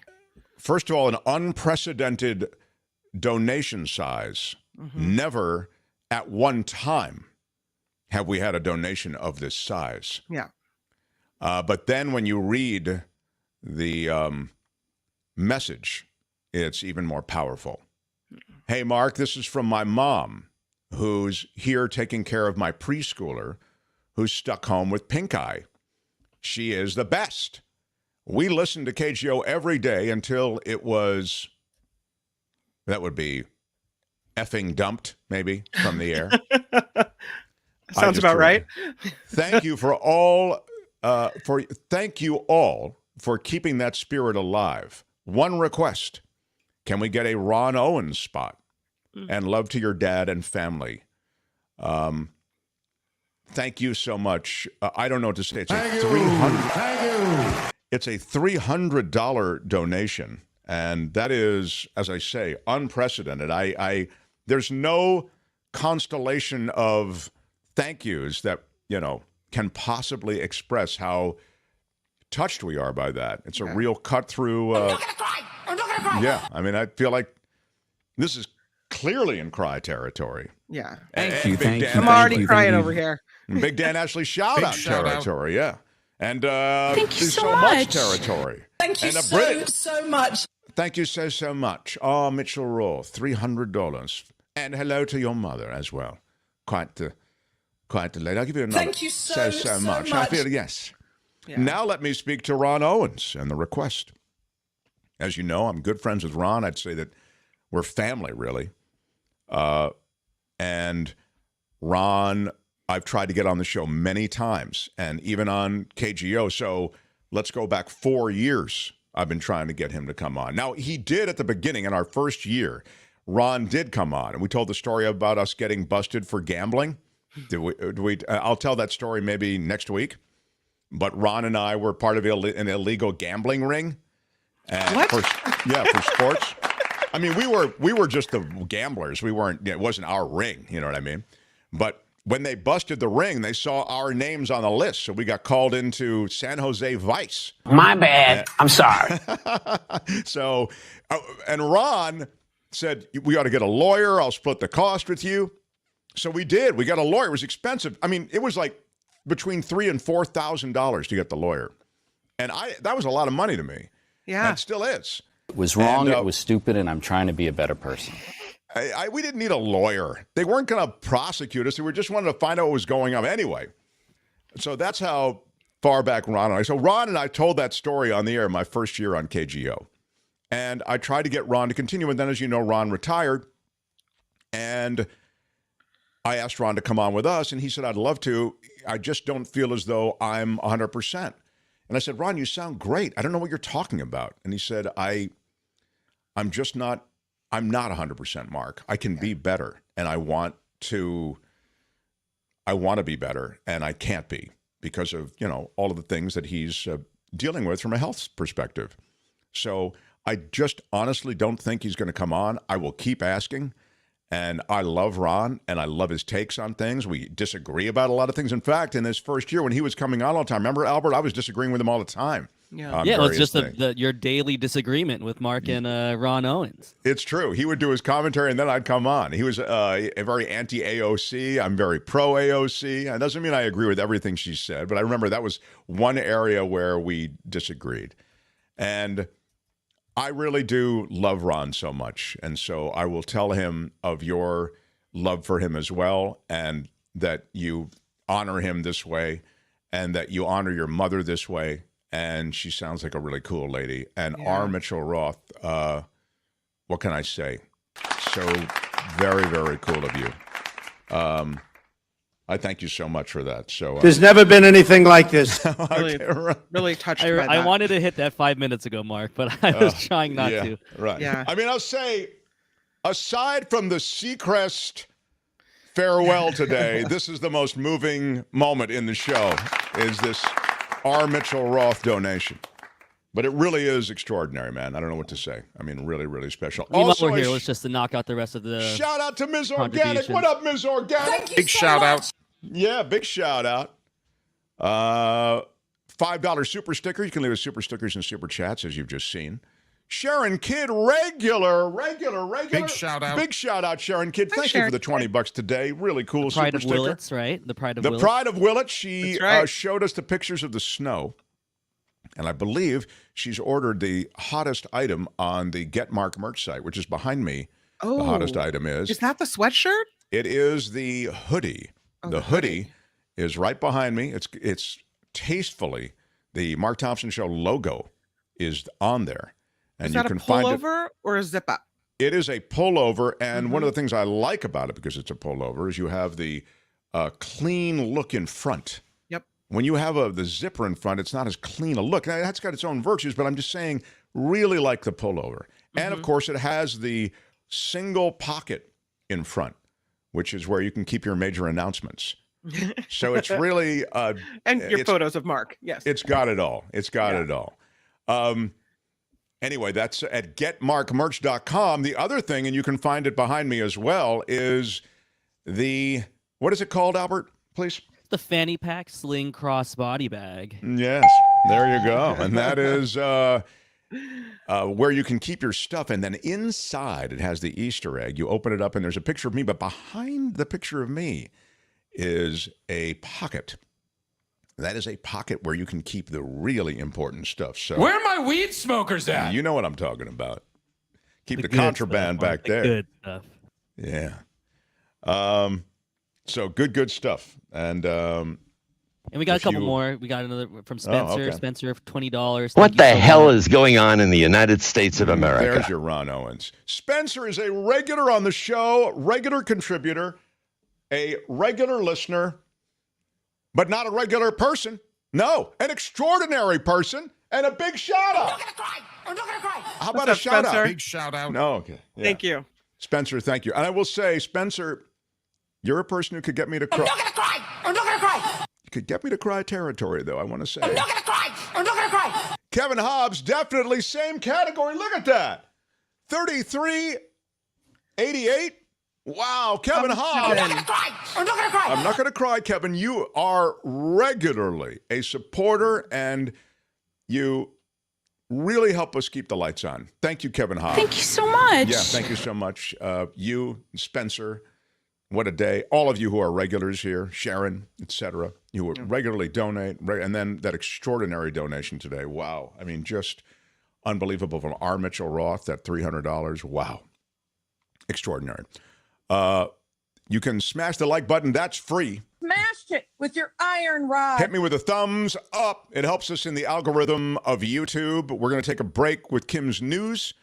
And then Belinda's in the waiting room, so she's standing by. It's the Planet And, Stupid. we'll I talked get about to that her right after the break. That's okay. Good stuff. There you go. That's a big plan. You're up to The Mark speed. Thompson Show.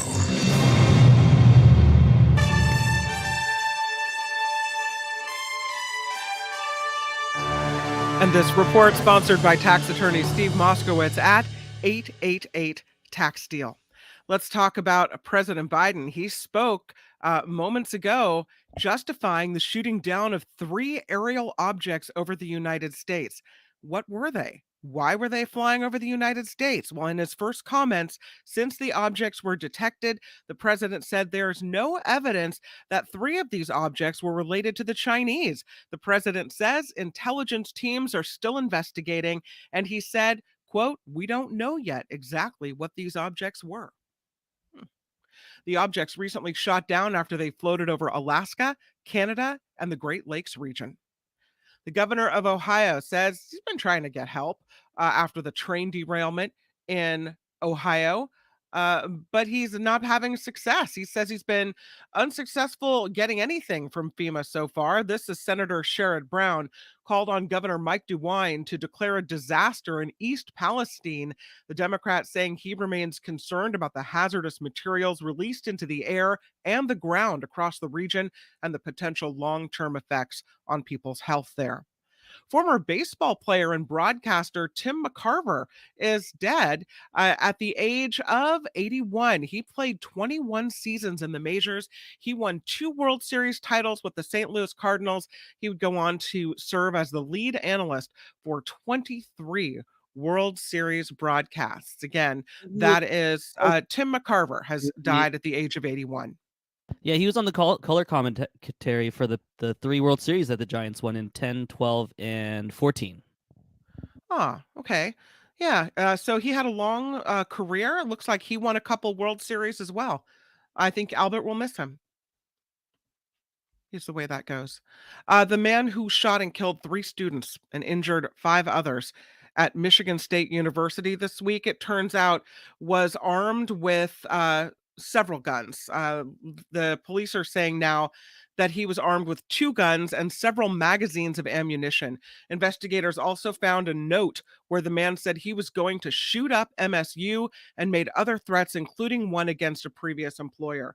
This, as school leaders say, one of the 5 injured victims has been upgraded now to stable condition. The other 4 remain in critical condition.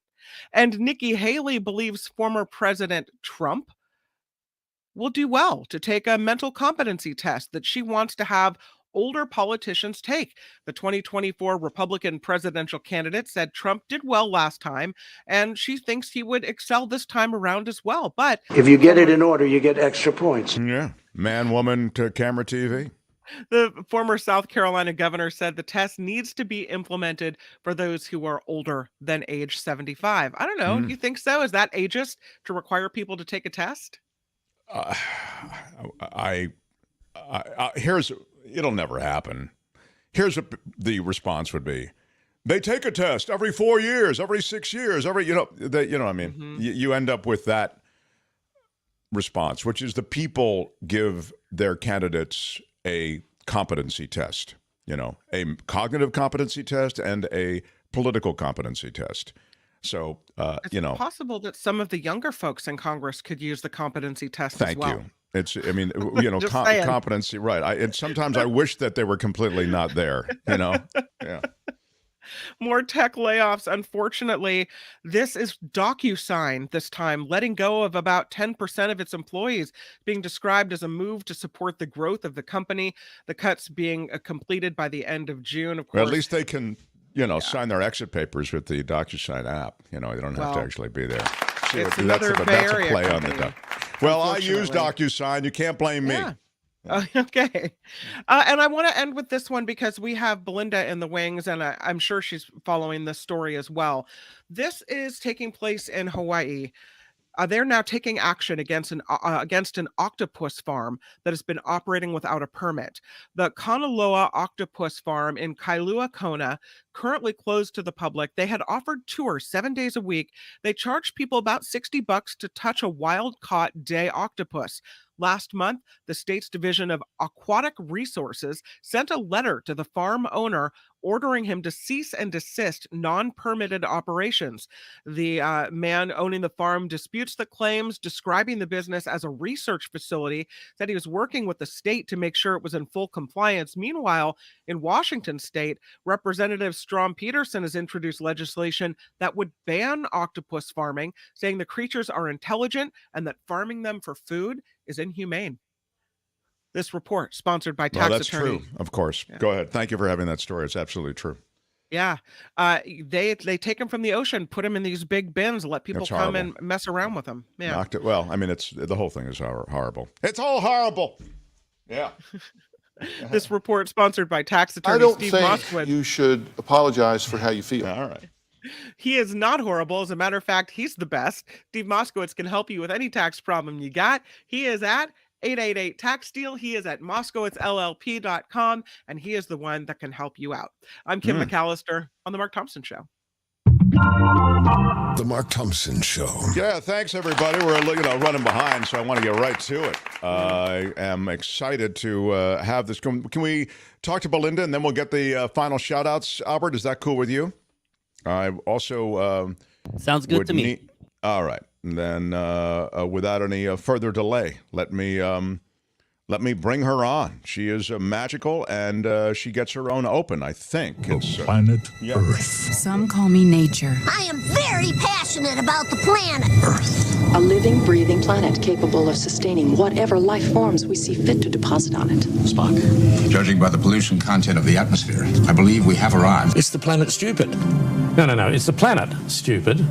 Our guide for It's the Planet Stupid is eco-journalist Belinda Waymouth. Belinda, welcome. Thank you for being here. And today there is big news out of your home country.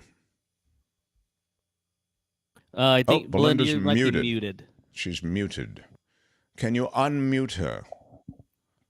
There we go. I've unmuted. Sure, okay.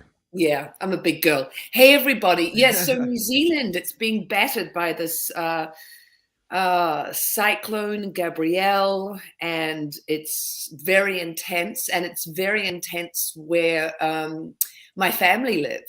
And they were warned, the Met Office, my sister said, were amazing. You're at a category orange, but that could change. And it did. It changed to a red. My mum and stepfather were told that they might be being evacuated out of their retirement villa because there's this big creek that runs right behind it. And it's sort of unbelievable, because it's 16 inches of rain, but that 16 inches so quickly turns into something so devastating. Mm-hmm. If you're in the wrong place and those floodwaters come up, there were houses that the water, the family said it happened so fast. It was suddenly, all the way up to the ceiling. And 4 of the 6 deaths have happened in Hawke's Bay where my family is. So it's just been, awful. Can you tell us Americans who live a long way from things, and we, our schools are what they are, the New Zealand layout to the degree that we need to know it to appreciate this story? Because New Zealand is not just one piece of land, right? No, we're 2 main islands. Very imaginatively, they're called the North and the South Island. Okay. I don't know how they came up with that. And then there are smaller islands. There's one off the bottom of the South Island called Stewart. But so they're 2 sort of long, thin islands, and we're very far south. When people talk about Australia being down under, we're more down under. We're the last fuel stop for US planes that are on their way to McMurdo Sound in Antarctica. They stop in New Zealand to refuel as they're on their way to that base. So we're very far south. We have penguins. And one of the things I tweeted this story this morning, it came out in December, this new research talking about the Southern Hemisphere versus the Northern Hemisphere with storms. And the thing about the Southern Hemisphere is, you guys just have to have a quick look at the globe. You don't have to spend too long, but you can see that the planet's really top heavy. Most of the continents and the land masses are in the Northern Hemisphere. And we don't have a lot going on. And it's lovely. The South Pacific has got, we've got islands, we've got Australia, and then you've got the southern part of Africa and the southern, South America. And then, that's kind of it until you get down to Antarctica. And what these scientists have found is that the Southern Hemisphere is actually 24% more stormy than the Northern Hemisphere. And one of the reasons is topography. So we know this living on the West Coast here in California, when the big storms come off the Pacific Ocean, because, storms, come off the oceans and they hit the Sierra Nevadas, the White Mountains. They, have to travel up, the airstream has to travel up that mountain as it's heading east, and it reaches what's called its dew point, drops all its precipitation, either as rain or snow. And then by the time it's heading, further east into the continent, the moisture is gone. And there just isn't that kind of topography, happening in the Southern Hemisphere. So, these crazy hurricanes, when they come, cyclones, typhoons, those are the 3 names depending where you live. There was one that hit Fiji in 2020, and it had the highest recorded winds of any hurricane ever. The winds got up to 149 miles an hour with wind gusts of 214 miles an hour. Wow. That's a lot when you're a little Pacific island. With what? Yeah, that is true. I mean, and those are wind-whipped waves. I mean, the storm surge is increased by what you're talking about.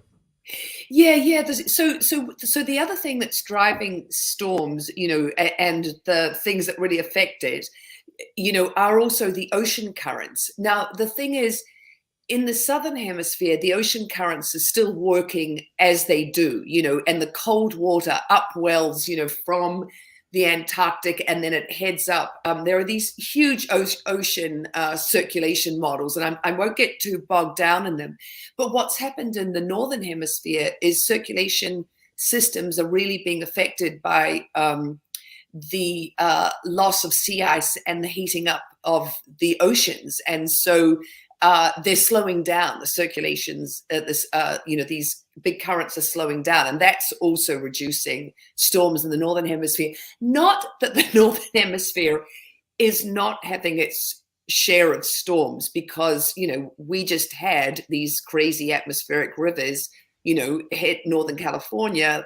And we had 24 people die, over in that 3-week period from December into January. And this is intense. This is really intense what's happening. And I really like to talk good news. So this is hard for me to get out. But the other thing they just reported is that, with all the glaciers that are at risk of melting, there are 15 million people in the world who live close enough to a glacier that melting is going to impact them. I mean, this is, That's a new report, and that is big news of the day. And also, it lets us hear you say the word glacier the way you say it, which is twice. I got it. bonus. It's awesome. Yeah, but what you're seeing is a process that we're going to see globally.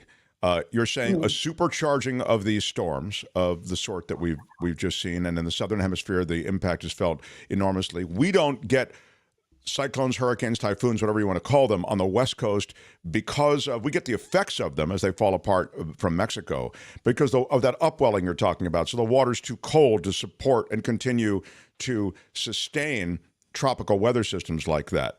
But that's the only reason we don't get them, because the water is certainly warming to the point that we're seeing more and more ferocious weather systems like this one. Yeah. With the continental US, we're seeing our hurricanes, they're coming up of, the Gulf of Mexico and up the Atlantic and hitting the eastern seaboard. I mean, look what poor Louisiana has been through, what happens in Florida. Miami is already, being inundated by seawater. That's from sea level rise, and that's before you even get one of these, tropical hurricanes. Belinda, are there mitigation, what you mentioned Florida, and it made me think of it, there are mitigation measures being taken along the coast of Florida. I mean, sadly, there are no wholesale mitigation measures when it comes to the fossil fuels that get out into the environment and are creating this issue. But what is happening is they are building bigger seawalls. We're having them in the Bay Area as well. San Francisco's looking at them, and there's a whole plan on the West Coast. Is that happening in New Zealand? I would think so. It hasn't up until now. And you have to be so careful with seawalls because, they can do so much. But, we've talked about this before, the people up in Malibu putting up big rocks in front of their houses. I'm thinking of, Malibu, the colony there, and they have those enormous boulders that they bring in. Well, they just actually exacerbate the problem because the ocean comes in and it does this thing called scouring. So it washes in around the rocks, and of course water can, gets into every nook and cranny, and then it just scours out the sand even more. So they lose even more of their beach. It's crazy. And the thing that we need to be doing as far as, living close to the water is, it's managed retreat. And I know people don't want to hear that, but, in New Zealand, what was interesting is, I've been following it super, super closely. And, it's really heartbreaking because, they say there are 3,000 people who are still uncontactable.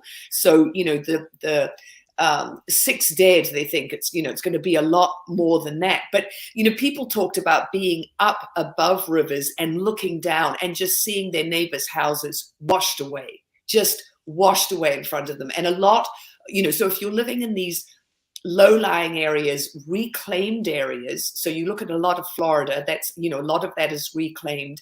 When I go to North Carolina, where my in-laws live, and we go to the beach, and I see how close to the, to the coastline, apartment buildings are. It's just, this is not going to be safe. And it doesn't, it doesn't matter how much money you have. We have to be moving further away, because of course it's gorgeous to live close to the ocean and close to a river or a creek. But these are going to become, more and more dangerous locations. Sure, and these are uninhabitable spaces, and taxpayers in this country and other countries, governments are going to have to be rebuilding more and more. And it's just going to be an encumbrance, a fiscal encumbrance that you can't do. Encumbrance should be a ding word, by the way, Albert. Yes. Belinda, I encourage people to follow you on social media. There is a lot of good stuff out of Belinda Waymouth. It's Waymouth. She's an eco-journalist who does post a lot of encouraging things, but also some climate realities. So, again, on Twitter, it's at Belinda Waymouth, Waymouth. Same thing as on Instagram. Love that you spend time with us. Thank you for being here today, Belinda. And good luck to your family. We're thinking of them. By the way, what is the forecast for that hurricane, for that cyclone? I mean, the hurricane, thank goodness, has moved offshore. So it's moved off the 2 little skinny islands that are New Zealand. And but they did say that last night they were going to be getting thunderstorms and more rain. And of course, the earth is just absolutely saturated. It can't absorb any. And that's, the problem. So, hopefully it will be over soon. And then the cleanup is just monumental. I mean, they're saying they'll take international aid. I mean, it's bad. It's really bad. Okay. Thank you for being here again. We're thinking of them. And yes, I mean, New Zealand's got serious issues, and the international community is going to have to step up. So until next week, thank you, Belinda Waymouth. Bye-bye. To what she was talking about the people living along the coast, I subscribe to this website or this channel on Facebook. It's called For the Love of Old Houses. And they post these homes for sale that are beautiful. And one of them was in Hawaii, right on the ocean. And if you look closely, you could see the cliffside right where the house was crumbling into the sea. No wonder the people want to move and get rid of it, because it's not long for this world. Well, she's right, though. Being by the ocean is intoxicating. It's just that, there's certain grim realities, especially now. You're seeing a roiling planet, and the dangers are real. All right. Albert, what would you like to do? We will... The Mark Thompson Show. Yes. We have to... I want to... recognize everyone who has supported us and continues to support us. We're a crowd-funded show, so try not to hit you over the head with it. But on the YouTube world, in this environment, I tell you to smash the like button like a boss. Hit that thumbs up. With your iron rod. You hit the thumbs up. That helps us. And the other thing that helps us is, frankly, to be crowd-funded by you, the crowd. So we like to give you shout-outs. Walter in the MT payroll conga line. Appreciate all you folks do. Aloha today from Hawaii. Right on. Thank you so much. Aloha, Thank you so much, Walter. Aloha. And a big Dan Ashley shout out. And mahalo. And mahalo. Luis, 1999, put this on red 5 next time you're at the roulette table, Mark. Hope you win big for the show. Big shout out. Yeah, we're not betting with show money. We don't gamble with show money. No, it's pretty strict about that. I will say this, and Albert, you can Google this maybe. I think 5 is a black number. Google it. I think 2 and 4 are red numbers, and a 6 number. 6 should be red, but I think 5 is black. And Isn't that it like is the worst odds in the whole place? It's pathetic that I know that, first of all, and I might be wrong, so you should check it. But just get a picture of a roulette table and look at 5. But is it the worst odds in the place? No. There were worse odds. There were worse odds in the place. I'd be happy to walk through Casino War with you sometime. You know, they have the game that used to play as a kid, War. That is a setup for losing money. I mean, that is a ridiculous... I'm looking at different wheels here on images, and some of them are black and some of them are red. So okay. All right. I guess it just depends on what casino you go to. All right. Interesting. Didn't know that. So there are wheels with, and you can also get 0. Some wheels have 1 0, some wheels have 0 and 00. So I'll take good knowledge, but Mark, you're really showing your true colors here. Yeah, I'm really horribly. Are we supposed to be looking at wheels? Because I was actually looking at the table. Yeah, that's what I thought we were going to look at, is the table. Like, if you look at the table, you can see that 5 is red. Yeah. So actually, then that indeed is correct. The Didn't he say put on 5 put it on red 5? Yeah, he did. Red 5. So I guess we have to do it now. So red 5 is correct. Thank you. I was wrong, which also is a great moment because it happens so seldom on this show. And but I still will bet my own money and not show money. Wes Derry, $20. Wes, you are the greatest. Big shout out to you. No. I feel insignificant to the power of R. Mitchell's donation. No. Yeah, if you missed it. R. Mitchell, $300 donation today was humbling. But, man, I'll tell you, every little bit counts. I mean, really, these, you may think, oh, it's just $5 or just whatever it is. It really does help. All of that together. Wes is here every day, all the time, commenting and being part of everything, and that's huge, too, to me. So yeah. No, the interaction is important, too. Even in the world of YouTube, they look at how much audience interaction you have. It's crazy. They'll give you a total breakdown on things. Vilma's another supporter. What up, Vilma? Thank you very much. Vilma, I'd like to give you, if I might. Thank you so much. A British thank you so much. On behalf of the Crown. Yes. Scott Rittenberg, my Patreon subscription charged me only 32 cents for this month. What? Wow. So I'll make it up. Awesome. Thanks so much, Kim and Mark, for the show. Big shout out. And I wanted to apologize to the Asian community, the Asian American community. For the Patreon. Big shout out. I give you the Patreon. You did notice he put my name first there. Yes. I like that. Where it belongs. Where it belongs. I'll tell you, the audience, and then we'll wrap up, what I tell Kim, and I really believe it. I love her news, and it kind of recenters the show. You know what I mean? Yeah. So it's really cool to have Kim part of things, too. So thank you, everybody. I know we've had some outstanding contributions. It does take everyone. You can help crowdfund this show every day with stickers and super stickers and on an ongoing basis on Patreon and PayPal. TheMarkThompsonShow.com will take you to both. On Nikki's show coming up, the big news that we had touched on, and that's the Oakland top cop. Out, out, out. Well, you know, it's a shame that they mentioned who'll replace Ryan Seacrest, because that top cop in Oakland could have gone for that job. I mean, that's open now with Seacrest not co-hosting that job. But as I say, the position's been filled. But we'll see. He'd be good at it, too. He would be good. Yeah. He's got a nice voice with Ron Armstrong. Yeah.